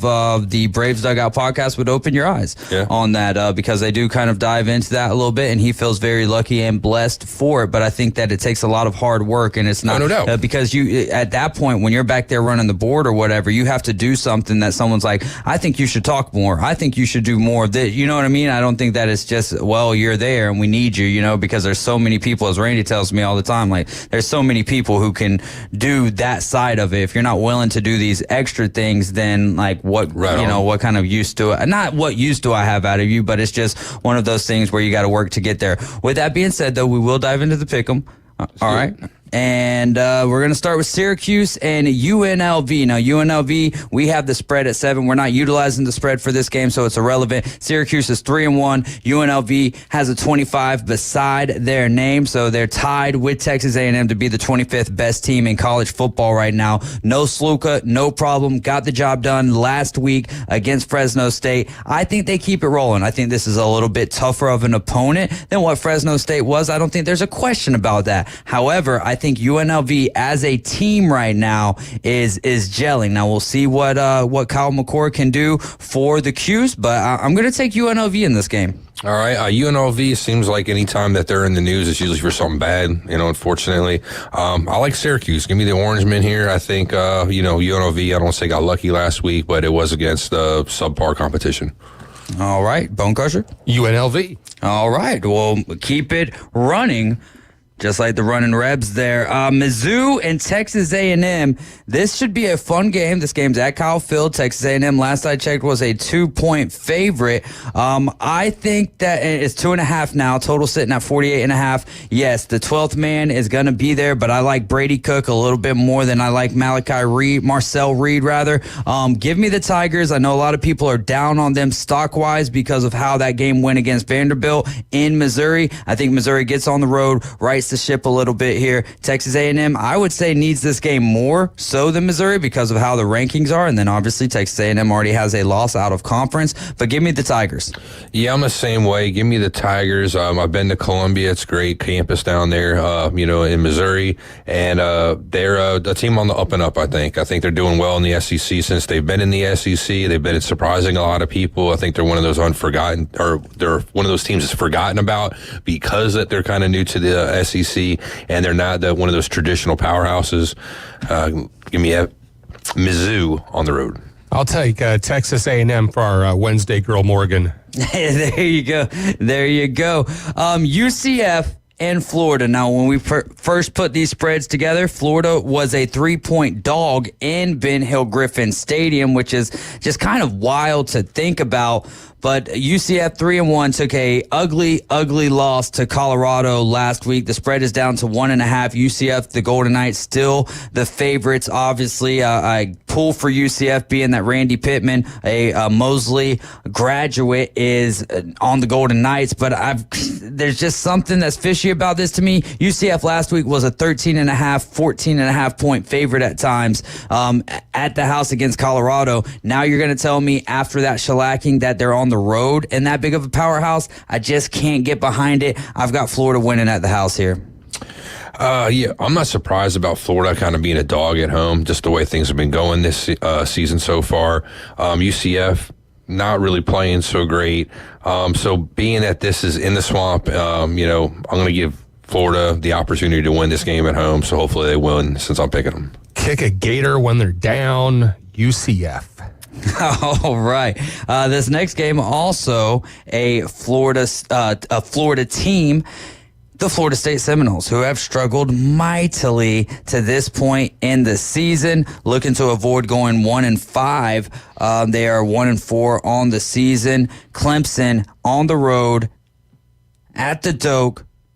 We're picking with the spread here. Florida State's getting 14.5 points, which means Clemson's got to win by 15. I think they win by 20 or better. I said the same thing about SMU, and I would say that Clemson's a better team than SMU. I don't think that Florida State has any type of home field advantage this year. Yes, they got the win against Cal. I don't think Cal's that good of a football team. Give me Clemson here big. Yeah, it looks like Dabo's on the verge of tying or beating an ACC milestone with Bobby Bowden if he gets this win. So, yeah, also give me Clemson winning. I think that they'll cover. I don't really necessarily like the 14.5 points. For some reason, I just think Florida State might try to keep it a little bit closer than that, but still give me Clemson and with the points. Yeah, Clemson, no way, Caveman Rick, that FSU is even close on this one. However, if I had extra $5 to maybe gamble on, that might be one you could get some big pay on. Yeah, if FSU could show up one time. Yeah, some value. I don't think they'll win. Yeah. I'm just saying, like, they might try to keep it, under that 14. Yeah, I don't think they're going to make the spread either, but maybe a 28-point spread. 28-point spread, I feel like would be safe. It would be higher. That's as high as they could go. They're like, it's just getting too ridiculous. Duke, what's the highest spread you've ever seen? Oh, I don't know. In college, spread? You can have like 60. 54 and a half. I think one of the 60 or something. I don't know if I've ever seen 60. That would be an interesting kind of research there. I'm sure that there has been a 60. I know that, what was it? Hawaii and Delaware Tech. Was it Delaware Tech or Delaware State to start the season? Week 0 was like 54 and a half. And we're like, whoa. Hawaii don't beat nobody by 3 touchdowns, let alone 54 and a half. And lo and behold, even though the bus was late, the plane was late for Delaware State, they still ended up sticking within that point spread there. Next, we're going to go to Duke and Georgia Tech. Now, at the time of this spreadsheet, this picking sheet, Georgia Tech was an 8-point favorite. That has climbed up to 9. Duke and Georgia Tech. Duke's undefeated right now. Georgia Tech 3-2. I think that. Go ahead. I was just going to say, I just looked this up really quick. It's kind of interesting about the teams that we just talked about, right? So according to Google here, SECrant.com, the largest point spread in college football history is back in, looks like in 2012, 70.5 points, FSU over Savannah State. Wow. 72? 70.5 points. 70.5. FSU over Savannah State, and this was back in 2012. Savannah State. So that's like Jameis Sears going against Savannah State. Yeah, 70.5 points was the spread. My goodness. I wonder if they ended up covering that. But I'm going to click and see if I can find out some more, do some more digging. Duke and Georgia Tech is this next game, though. I think that Brent Key, Duke looked phenomenal in that last. Not phenomenal, but they were down, and then they ended up coming back against North Carolina. I think Georgia Tech is going to be able to find a way to be stronger in the trenches than what Duke is. I think Georgia Tech ends up winning this game. Give me the Ramblin' Wreck. Yeah, give me the Yellow Jackets over Duke. Duke's a basketball team. Well, Georgia Tech kind of is at most point, but yeah, they're at the house, so give me Georgia Tech. The Ramblin' Wreck.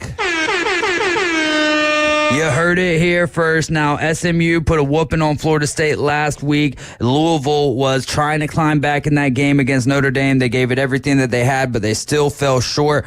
I think that SMU might be a little bit stronger of a team than what people are giving them credit for. I tried to take Louisville last week to get a penny pay raise throughout the year, and that just didn't work out. So I'm going to take the Mustangs of SMU here, Caveman Rick and Bone Crusher. All right. For me, give me a Louisville at home. I think give Adams boys a chance to take this.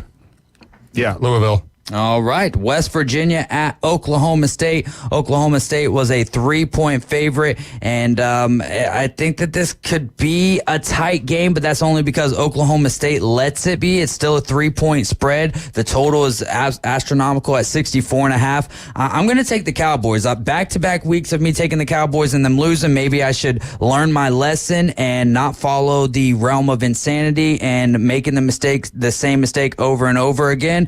But with that being said, I'm going to go with the Cowboys at the house. Yeah, thinking the same thing. I've picked Oklahoma State a few times and kind of gotten burned. I think eventually, right, I'm going to have to get one right here. Squirrel's got to find one, right? Exactly. So give me Oklahoma State at home. Yeah, Oklahoma State, barely. Michigan at Washington. Washington hosting the Wolverines here. This game could be a lot of fun, or it could be a slugfest, you know.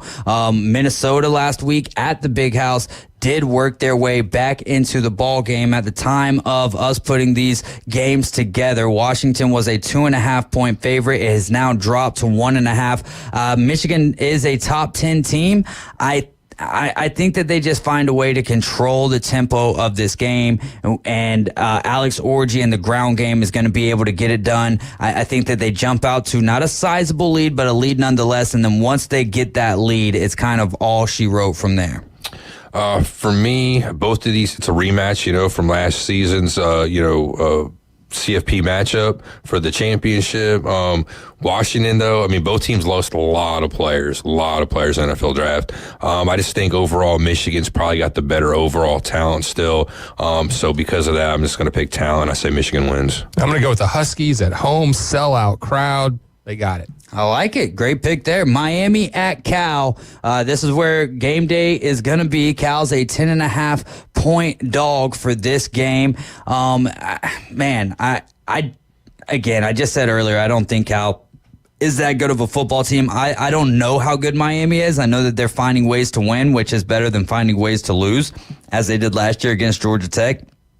I really like what Cam Ward brings to the table, and I think even if Miami gets in trouble, he's able to help them with escapability. I don't think anyone saw Virginia Tech covering, what was it, a 17.5-point spread the prior week, last Friday actually, and then Drones came out, the quarterback for Virginia Tech, and had himself a heck of an evening. I think Miami goes into Cal and lays the law down and covers the 10.5 points. Yeah, covering. Well, actually, with the points here, we're having to do that. I'm going to take Miami. Whether it's close or not, I don't know. This is kind of interesting, though. I think what we might end up seeing, because Miami's actually doing okay for a change and not playing the way they have in previous years, going all the way out to the West Coast, you're probably going to see, I think, a lot of Miami fans maybe at this game. People coming out of the woodwork that maybe been Miami fans 20-something years ago that haven't, dusted off their gear or just won a bandwagon, I don't know. But give me Miami over UCLA. The Miami defensive line is going to feast on the Bears. Hey, there you go. It's not UCLA, though. It's Cal. Oh, it's not. That's right. It's not UCLA. My bad. It's Cal, but still, yeah. But they're both, one's a Big Ten team. They're still now. blue and yellow. I was thinking blue and yellow. Blue and yellow. Yes, sir. All right, we'll go to the Big Ten here, where Rutgers 4-0, 1-0, and they've got a future Mosley Dolphin to be a future Scarlet Knight, and Raiden Bruins, the big fella, the big edge rusher. Nebraska, a 6.5-point favorite. Nebraska 4-1, 1-1 in the Big Ten here. I just like Rutgers. It's kind of the opposite of Oklahoma State. Every time that I've rode with Rutgers, Jaguars this year. They've been able to pull out a win by any means necessary. So with that being said, I'm going to take the Scarlet Knights over the Nebraska Cornhuskers, which I don't think many people did. Right. Matt Rule. In our pick. Yep. Matt Rule, man, he's a great coach, man, except for when he's coaching the Carolina Panthers. But in, college ranks, dude's been pretty good. He's been turning teams around, turning them from not so great to pretty damn good. All that being said, where am I from? New Jersey. New Jersey, right? So how can I not pick against New Jersey State? So give me Rutgers, give me those Scarlet Knights. Got two teams wearing red, but I think the one team that has red in the name, they're going to win. Rutgers trying to go 5-0 ain't going to happen. They're going to keep chopping wood, man, but instead of chopping wood, then we chopping corn husks. Corn husks. All right, we'll move to the NFL. I had the Falcons. Man, you had the Falcons, and I know you always got the Falcons. Yeah, what a win, man. Oh, my God. Did that have you on the edge of your seat last night? That was awesome. You know what it was, man? It was those throwback uniforms from like the 80s, man, with the red helmets and stuff. Those actually looked all right. I like that. Yeah. Brought back some special memories. Yeah, the logo on the field was trash, though, and an old, it looked like it was from like 1932. But outside of that, I thought the rest of it was pretty good. I like retro stuff. David, is Kirk Cousins the man? Is he a premier quarterback now in the NFL? I think that he's been working his way up to be a premier quarterback. He started as RG3's backup and then became the main guy after the RG3 injury. And then both drafted the same year, too, in the same draft. Yeah, same draft. Yeah. They went and got both of them, which was fortuitous, I guess, if you will, because look how the career ended up for RG3 just because of injuries. And then he finds himself in Minnesota, finds himself in a good home. I guess that's the rebound place now for quarterbacks, right? Just go to Minnesota. But I like him with the Falcons. He's surrounded by a bunch of youth. Drake London is a heck of a wide receiver. So if I'm sitting there talking about making a serious top 10 quarterback list, Kirk Cousins has got to be up there. In fact, I think Kirk Cousins to a degree is underrated. Yeah, maybe so. About the underrated, I don't know. I think he's kind of probably where he needs to be. I think now he's kind of getting that stigma off his back about not winning in prime time because he's been doing okay there, So I think that helps him out. Franchise quarterback, but still he's got to be able to win in the postseason, though, and that's something he struggled doing, too. There we go. On to our Sunday NFL games. We have three of those. One is a big one, right, between the Bills, who are looking to avenge that loss last week at the hands of the Baltimore Ravens on Sunday Night Football. The Texans playing some good football as well to this point. Let's dive into it, though. Bills and the Texans. Texans were a 1-point dog. I think that swung now to the Texans being a 1-point favorite. I'm going to go with the Bills, though. I think that Josh Allen and the gang is going to be ready. I understand that the Texans are at the house here. I like Buffalo in this game. Yeah, I think I'm going to take Buffalo as well. Joe Mixon's coming back from injury. I don't know how healthy he's going to be. I have him in fantasy. I think he might be slowed down a little bit. Buffalo is going to be reeling after that loss. They're looking to win again because they kind of need to kind of keep pace. So give me Buffalo on the road. They're a little bit more desperate, I think. I got Texans. All right, we'll move to the Ravens and the Bengals here. That's a little bit of a typo. You see Texans back-to-back, but Ravens at the Bengals. This game is huge. The Ravens secondary is not that good, so you could see Jamar Chase and T. Higgins feasting, but who else have we seen feasting this year? Derrick Henry. So because I'm a overcovers Baltimore Ravens fan this year, I'm going with Derrick Henry and the Ravens. Yeah, how can you not right now? The Bengals have been having all kinds of woes, but this is the kind of game, though, maybe you see Joe Burrow and guys like Jamar Chase go off in a game that you don't think they're going to do so hot, and maybe the Ravens lose. I'm still going to take the Ravens in this one. I'm also kind of interested in waiting to see what the Bengals may do. You have the talk of Devontae Adams, right? They also have a wide receiver in Higgins that they're looking to maybe move around, or maybe move. So it'd be interesting. Do they try to make a move first, preemptively, before the Devontae Adams move gets made? And if so, is he on the bench? Is he playing? What's going on there? So I'm taking the Ravens just because of the question marks there.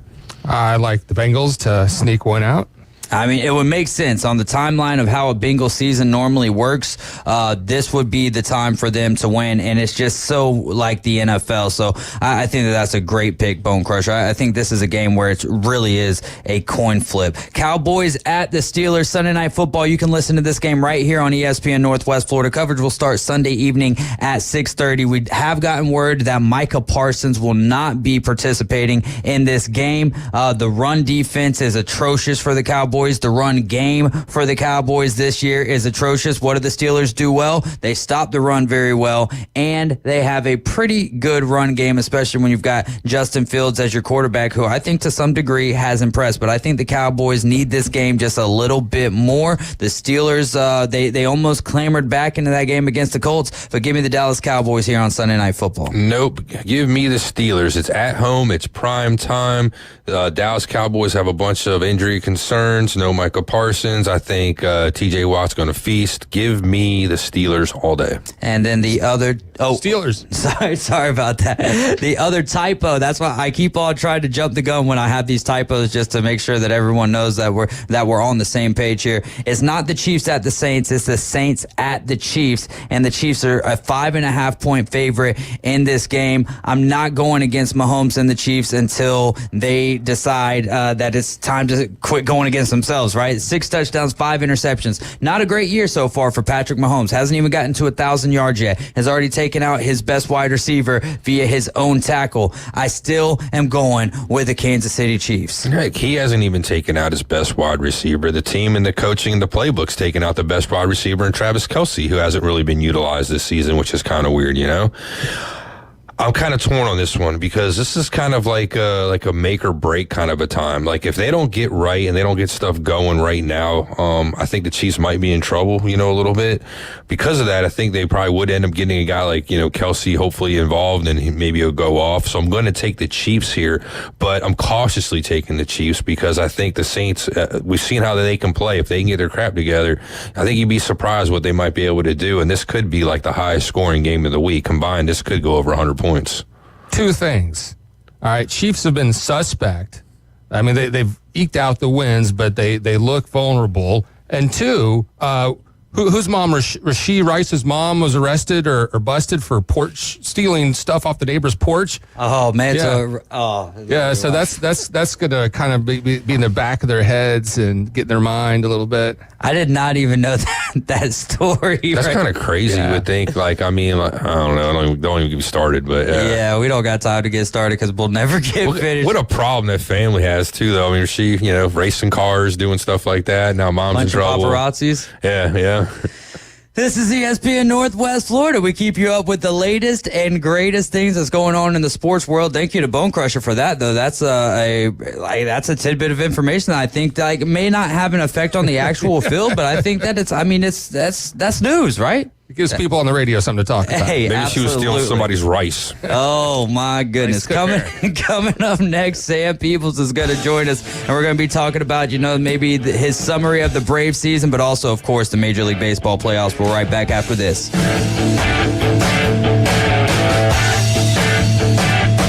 You're home for the NFL. ESPN Northwest Florida. This Sunday, it's an NFL triple header. First, the New England Patriots are at the Miami Dolphins. Coverage starts at 11:30, followed by the Cardinals at the 49ers. Then, Sunday Night Football with the Dallas Cowboys and the Pittsburgh Steelers. Breaking away! Touchdown, Cowboys! Kickoff at 6:30 right here on your home for the NFL on the Gulf Coast, ESPN Northwest Florida. Good evening. This is Joanna with your weather forecast from ESPN Northwest Florida on this Friday. Mostly cloudy tonight with a wind at 11 miles per hour coming out of the east-northeast and a low of 75. Tomorrow morning, look for mostly clouds with a temperature near 80. The afternoon and evening, a high around 83 and very light showers and clouds. Sunday, quite warm with a high of 82 and light sprinkles. This weather forecast is brought to you by Ellis Agency Insurance. Thank you for listening to ESPN Northwest Florida. Rely on it. Are you tired of hearing 2 weeks when you call to get your boat worked on? Hey folks, it's Chris Kramer with Kramer Marine and Outdoor, and we'll get you in and back out on the water as quick as possible. We're a full-line Yamaha outboard dealer and Suzuki outboard dealer, and we have master-trained certified mechanics on site. So if it's just an annual service, electronics install, trolling motor install, or all the way up to a full repower, we can take care of you. So stop by and see us in the corner of Frankfurt and 23rd next to Bill Kramer GM, or call us at 850-851-0453. Los Rancheros has been doing it right for 20 years. Los Rancheros brings a top-shelf dining experience to you with the opening of their beautiful new building. Watch all college and pro games on Los Rancheros' 14 large-screen TVs with great drink specials daily from 2 to 5 and during all the games. Los Rancheros, the place for live sports and great food on 23rd Street between Jenks and Harrison. They're number one in the men's room. I hope this place comes with toilet paper. The Afternoon Underdogs. Oh, geez, this is going to be a photo finish. On ESPN Northwest Florida. We're back. This is the Afternoon Underdogs on 104.3 ESPN Northwest Florida, also 101.9 in Port St. Joe. We're your home for the Mosley Dolphins. The 6-0 Dolphins are going to be taking on their undefeated district rivals, the Niceville Eagles, where two powerhouses will collide. And you can tune in for play-by-play live from Tommy Oliver Stadium. Mosley Dolphins football on ESPN Northwest Florida, sponsored by Panama City Toyota Orthopedic Specialist and by Chapman Wealth Management. Going to be a lot of fun to call that game. Those have been the funnest games to call, the most fun games to call over the last 3 years. So very thankful to be able to do that. And guys, I'm telling you, it's going to be a great environment. So let's pack Tommy Oliver. And again, thank you to Tarpon Dock Seafood and the Mosley Touchdown Club for some good fish and shrimp and baked beans. Those baked beans were good, weren't they, Bone Crusher? They know how to do some beans over there. Hey, I'm telling you what, I had a little cup of coleslaw to go along with it. And I'm a tartar sauce guy, and I forgot to make any cups of tartar sauce, and I did not need anything to go with that shrimp and that fish. With that being said, let's go over to the phone line. We've got Samuel Peebles on the line with us. Sam Peebles is the host and creator of the Braves Dugout podcast, and he just had a awesome episode with Paul Hembekides, Hembo, as you might know him if you listen to the Greeny Show. Sam, what's going on, man? Hey, how's it going? I'm more of a cocktail sauce guy myself, not a huge tartar fan. So just want to throw that out there. Yeah, I'm more of a malt vinegar when it comes to my fried fish. Like I like the beer batter, but yeah. What about you, Bone Crusher? Oh man, I'll all the sauces. I mean, I like the Long John Silver's vinegar. Yeah, they got some good dip over there. Yes, the malt vinegar. See, I'm cocktail sauce with like boiled shrimp or whatever, or butter. Butter works the best. But cocktail shrimp with certain things. But if it's fried fish, man, I love some tartare, man. That's I guess I just like stuff that's mayonnaise, man. Yeah. Hot sauce. Ooh, hot sauce goes good on anything. I drink that stuff straight out the bottle, depending on the Scoville level, though. Sam, tell us a little bit about. Well, I don't want you to give anything away because just as you mentioned, Got Your Answers, right? That was the book that Hembo was promoting on your podcast, right? Correct. Yeah, so just how you mentioned that's an easy read. That was a very easy listen. It's 26 minutes. It's not going to take you any time on your commute from work to home this afternoon. You could listen to that whole thing, and it was awesome how you almost got a different side. It was just fun hearing you guys talk about the top 10 list, and then whenever he's like, what do you think, like he's complimenting you on your baseball mind, and he's asking you, what do you think of my baseball lineup, and he goes through the whole spill. It was just so enjoyable to listen to that, and just to listen to you, two baseball minds, but just to listen to your appreciation for how much he knows the game. What did that interview mean to you? Oh man, it was really a highlight of probably this season on the podcast, if not the past 4 or 5 years. Hembo, him and I see things very similarly in a good way, and it's just really cool. It was really cool to pick his brain on a lot of the stuff, but him also at the same time be able to opened my eyes to some aspects of things that really, it's very rare that when I do an interview, typically I just want to get to learn about the person, but I like learned stuff, and it was fun to just he opened my eyes to ways to approach, how I am. I'm very big on the analytics and the numbers, and he was just me interviewing him was able to teach me a better way of how to talk about analytics in a way that the average consumer can understand it. Yeah, it was like a lesson or a class in consumerism right there, man. It was a fun interview to listen to. I could have listened to another hour and a half of you guys just kind of going back and forth on some of your certain thoughts about different things and different aspects of the game of baseball. And I don't want to give too much away of it. So y'all go check out the Braves Dugout podcast, hosted by and created by Sam Peebles, and he's got Himbo on the horn with him. A lot of fun to listen to. Your final thoughts on the Brave seasons? It's over now. Let's start with a letter grade. If you're a teacher, you're a professor rather, at Gulf Coast, give me your letter grade for the Atlanta Braves season. It's funny that you brought in the professor thing, because that really makes it easier to sum up in a sense of, if you were to look at the season before it started, I would give it probably a D. Getting kicked out with the amount of expectations you had, and before the season started, and then getting kicked out in the wild card. But then if you do a bell curve on all the injuries that they had and all the things that happened along the way, that would raise their grade up, I would say. Considering all the adversity they went through, they're the only team ever to have that many games missed from a starting lineup to make the playoffs.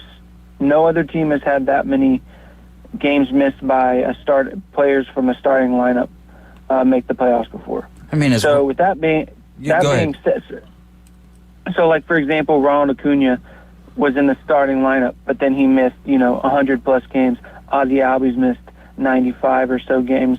40 something plus games. Michael Harris missed. So if you take every game total of the starting lineup and added it together, total games lost, no team's ever made the playoffs with that many games lost from their starting lineup.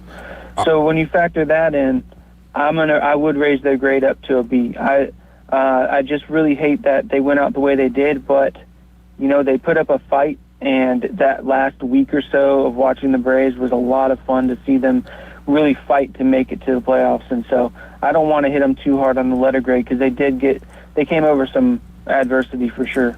I heard a stat the other day, I don't know if it's 100% true, maybe you can confirm this, that the Braves opening day lineup, the way they wanted to set everything up and start, only got 6 innings together, and that's like the entire time that they played together. Is that true, do you know?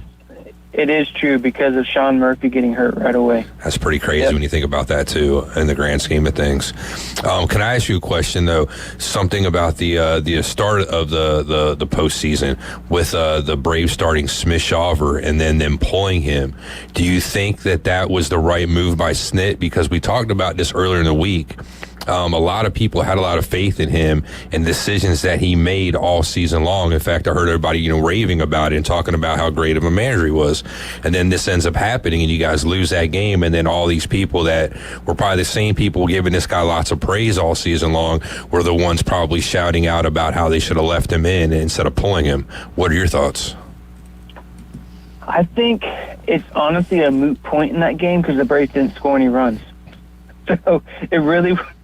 You know what I mean? Like, it really wouldn't have mattered. I would say that was not like a make or break scenario.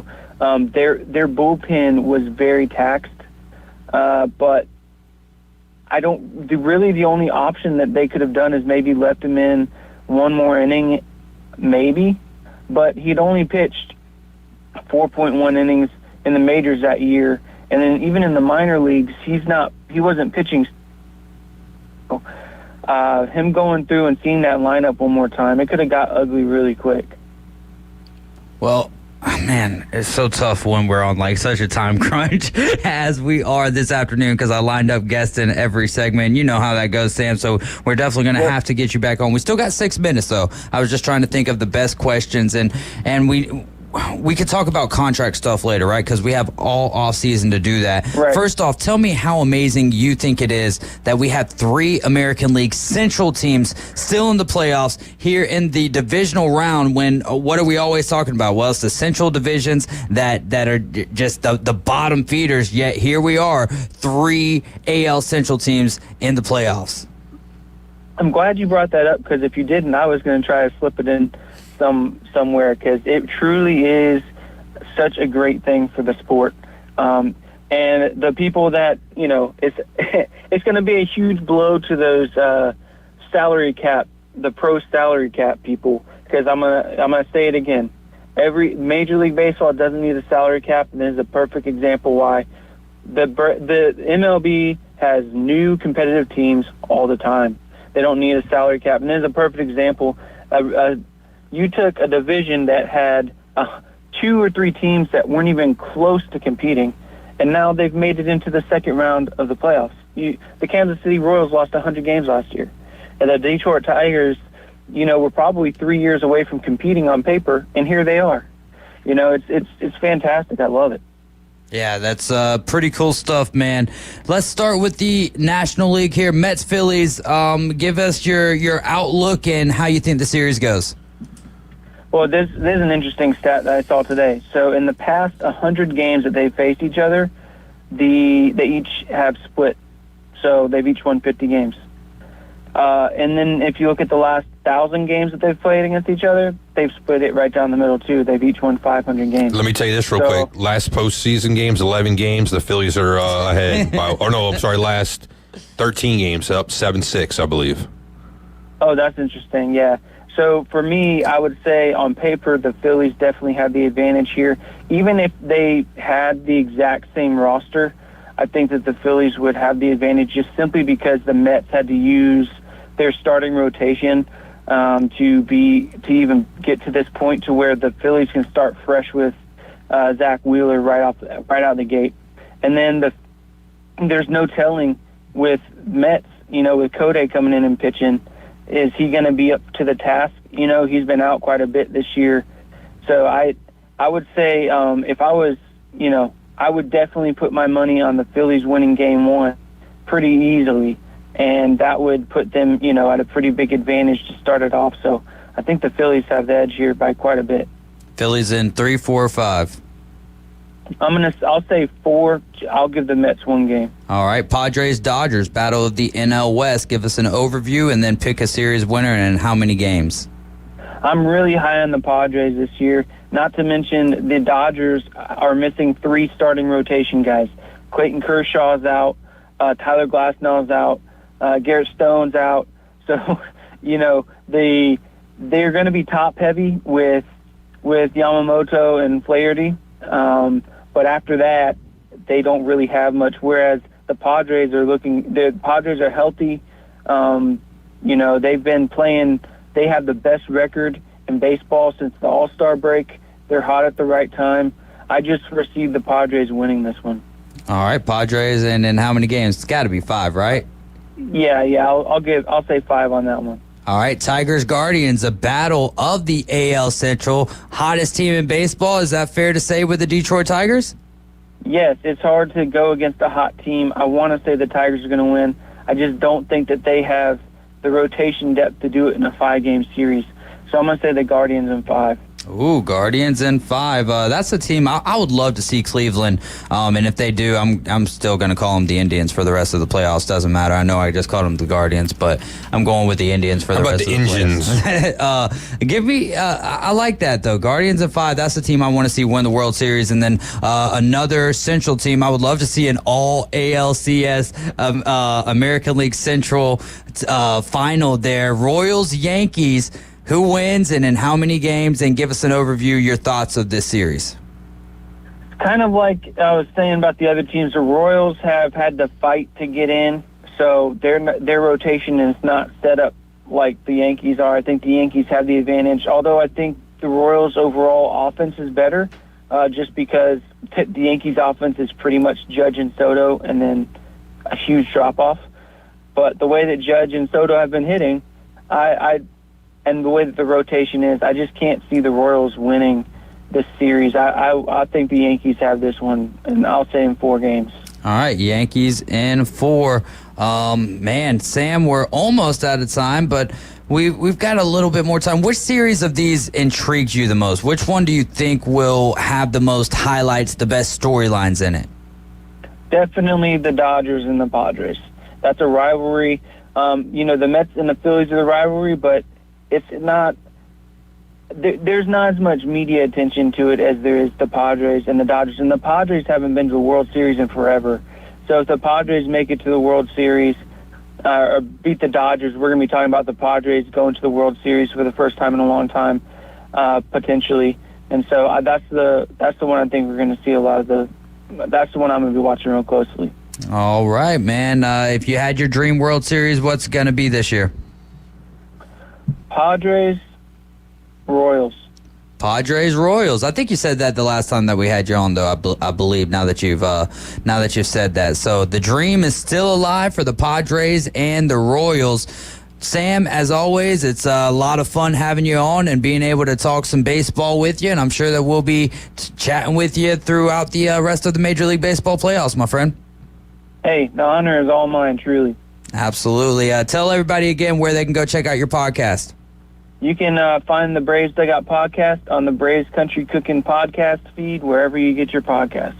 All right. Awesome. Kyle, Sam, as always, pleasure to have you on. You take care. Be safe out there, bud.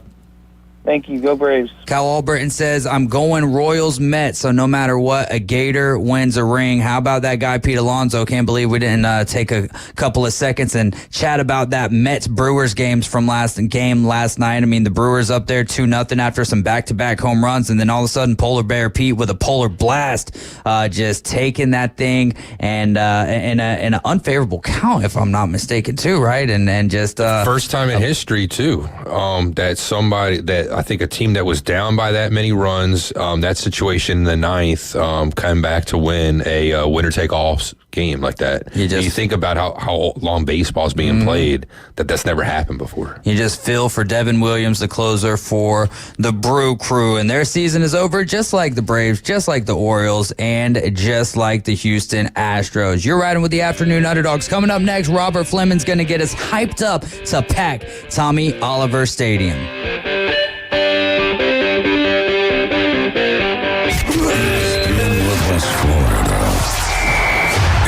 Coach James Hale Show. By the way, the Miami, the viewership was up significantly because jail and prison time, those guys were able to watch TV during those hours. But for all those Miami guys, that was a large piece of the Miami.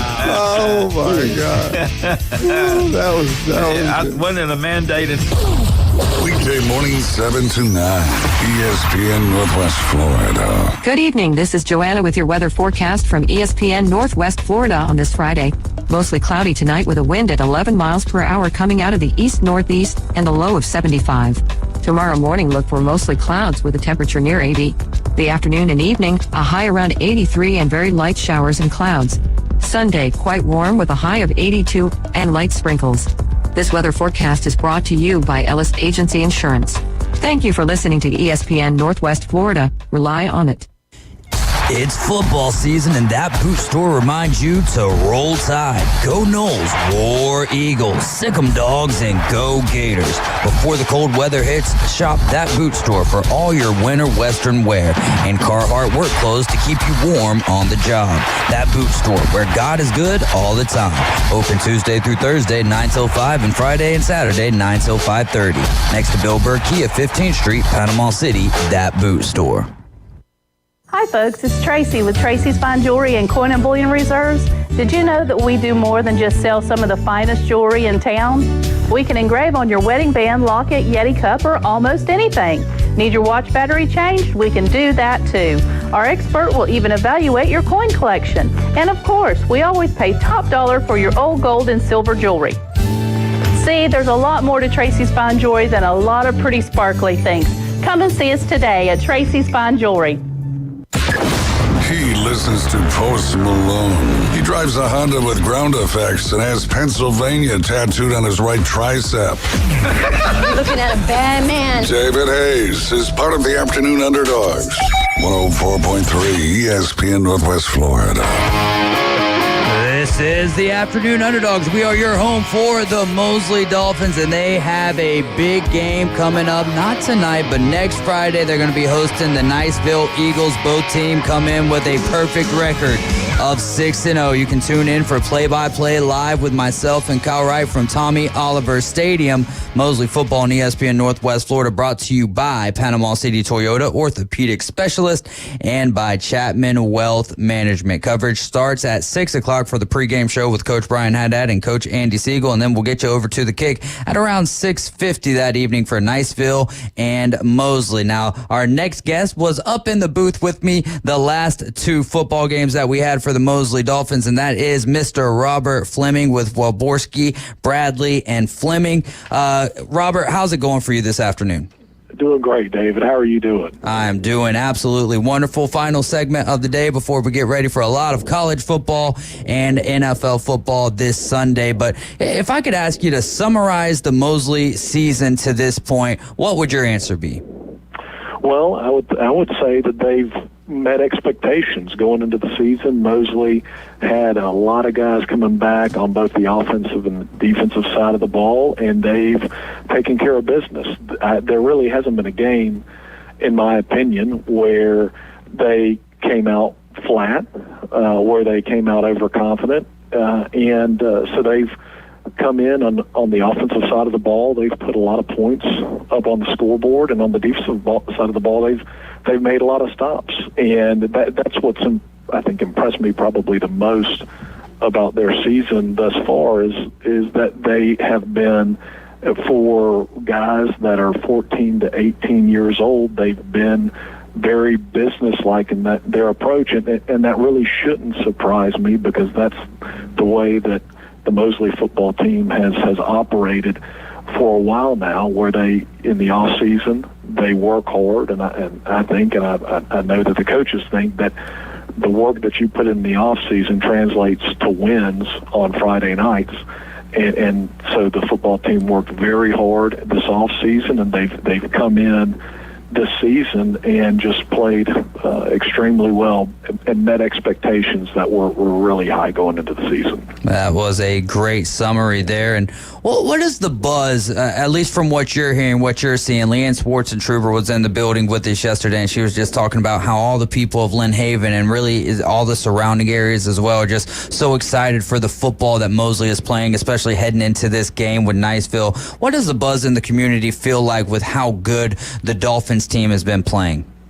I think it's all been positive. I think that there is a big buzz, and whenever I was playing football in the 90s, Bay High was really strong in the early 90s. Rutherford was really strong throughout the 90s, and then Mosley had some good teams interspersed throughout the 90s, and then it seems like there's been a little bit of a lull, and not to say there haven't been some good teams here and there, but there's not been a lot of consistency as far as the football programs are concerned in the last 20 years. Now, baseball in Bay County has been fantastic, but football's been in a little bit of a lull, and I think right now there's a feeling that, and not just at Mosley, but other programs, that their trajectory is very positive, and I think that there's no greater program in that regard than Mosley right now. Everybody feels like they have the right coach in Tommy Joe Whidden. They have a lot of leadership in their upperclassmen, the junior and senior classes. And the younger guys that are coming up, freshmen and sophomores, they feel very strongly about the freshman class. I've heard that they believe that class is as good as they've had at Mosley under Tommy Joe Whidden. So a lot of things to be excited about. And I think that part of that excitement is it's been a while since we've had a program that has consistently excelled. And in Coach Whidden's 3 years, at Mosley, they've won 2 district championships, and I believe in Mosley's history, before him, they had 1 district championship in all those years. So, again, things are going really well. There's a lot of excitement, and I think that excitement culminates in next Friday's game. You have Niceville, the number 2 team in 5A, coming into town against the number 7 team in 5A. The Mosley Dolphins, both are undefeated. Both are in the same district. This is for the district championship. And, we're hearing that Niceville is going to bring their band over, and that they are talking about ways to get as much of their student body over as possible. David, I know you've seen it from doing the great job that you and Kyle do calling the Mosley Dolphin games on Friday nights, and oftentimes you see out-of-town teams, the Mosley side is pretty full, and the opponent side, it may be 15, 20, 30 people over there. Well, next Friday, I think the expectation is that it's going to be packed on the other side. And Niceville, just as a general matter, travels really well. But they came over here last year, lost in the last minute of the game, and in one of the best games I've seen in person in my life. And so I know that they want revenge. These guys compete against one another in other sports throughout the off season. They've talked, the Niceville players have talked to the Mosley players about how much that hurt last year. And so it's just, there's a lot of excitement in Lynn Haven, and I hope in Bay County in general, just to be able to see a game like this, which I don't know that we've seen many like this since the heyday of the early 90s, Bay versus Rutherford type games. You're listening to ESPN Northwest Florida right now. We have Robert Fleming on the line with us, who is filling in for my cohort Kyle Wright and doing a absolutely wonderful job. It was so great having Robert up there with me, and not only was I learning more about football, but I was also learning more about the Dolphins football program. And Adam Land actually got a offer from Mississippi State. I mean, what do you make of that? I mean, he got the scoring started for us last week on a great pass from Sammy Freitas to Adam Land in the corner of the end zone, which I had to look to Robert for the call because he had the better visual on that one. But what do you think that means for Adam Land, and what does that mean for Bay County football as a whole? Well, and I'm glad you bring that up, because I've known Adam Land for a long time. I know the high character guy that he is. I know the work that he's put in from a young age to be the player that he is now, and I think it's a lesson that I think a lot of younger players should learn, is that the great thing about Adam is at tight end, he's a good receiver in that he can get in a 3-point stance, go out on a route, catch a pass. He can also get up in a 2-point. He can get in the slot. The coaches can do a lot of things with him, but I think what the college coaches see and like the most about a guy like Adam Land is the effort that he puts in on every play. He isn't satisfied by getting in front of a guy and then stopping his feet, or just getting in front of a guy that he's trying to block and say, okay, I've done enough. No, if you watch Adam on tape, he strikes the defender and then he runs his feet. And if you're the defender and you're not going to put up a fight, Adam will put you in the front row of the stadium. So, he'll put you over into your sideline. And so that's what the coaches like, is that we talk about being a good teammate. There's only one football. And so what do you do when the football isn't coming your way? And Adam's one of those guys that he is a great teammate, where even if the ball's not coming to him, he's going to block his tail off for his teammate. And so I think that, to me, is why Adam is as successful as he is. And so what does that mean for Bay County football? I think that there have been I think whenever you have a program that's doing as well as Mosley is right now, and playing games like Niceville, where other guys on that team are getting looks from colleges, it starts getting college coaches' attention. And Tommy Joe Wooden has good relationships with coaches out there. He's coached in college before. And so I think it's just kind of a perfect storm of programs winning. The reason why the program's winning is good coaching. Those coaches have good relationships with college coaches. And they're also coaching players that are willing to work hard, put in the effort, and are going to be getting attention from those college coaches that are recruiting. So it brings opportunities for other guys, because as you know, LaCavian Jackson already committed to Mississippi State, so the Mississippi State coaches were already down here looking, and so they saw Adam. They invited him to camp this summer. Adam went to their camp this summer, did really well. They've continued to watch him this fall. He's done well, and he got an offer. And so it warms my heart to see things like that. So now we have, Raiden Bruins, who's committed to Rutgers. You have LaCavian Jackson committed to Mississippi State, and you have guys like Adam getting an opportunity to go to Mississippi State as well. And there are going to be others as well, because there's a lot of guys on the team that work hard, play the right way, have good attitudes, and also make good grades, which is important for college coaches as well. Absolutely. Hard work pays off, and be good in the classroom. All right, I've been waiting to ask this question, and I should have asked it earlier because we only have 2 and some change left, 2 minutes and some change left. But what's it like calling a game compared to watching a game that your son Wyatt Fleming, number 11, the linebacker, is playing in? Well, it is a little bit awkward because, look, I love him. He's doing really well. He's playing well. I love watching him play. He loves playing.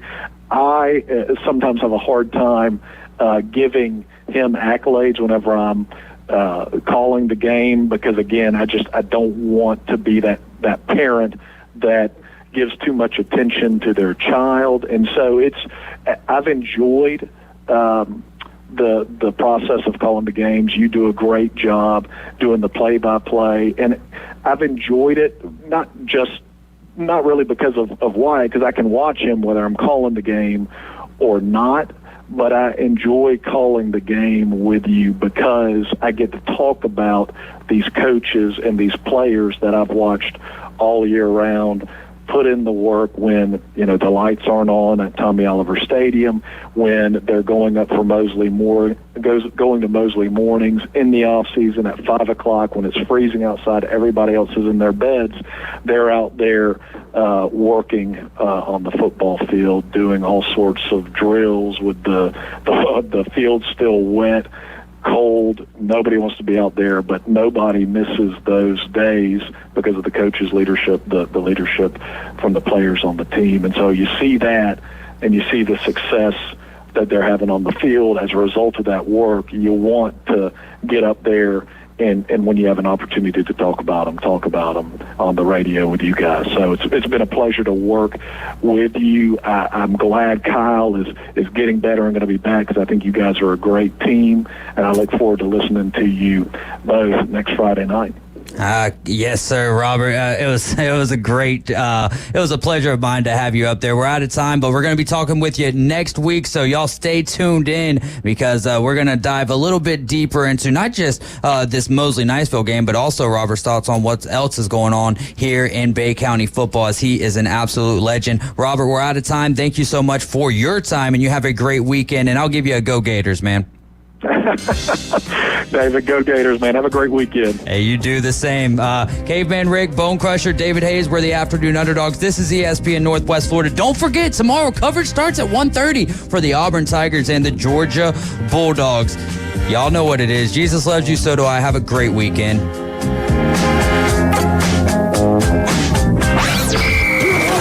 104.3 ESPN Northwest Florida is your official radio home for Auburn Tiger football. The tailgating, the crowds, the noise. All the excitement of Auburn football is back. You can hear every game right here. The Deep South's oldest rivalry continues as the Auburn Tigers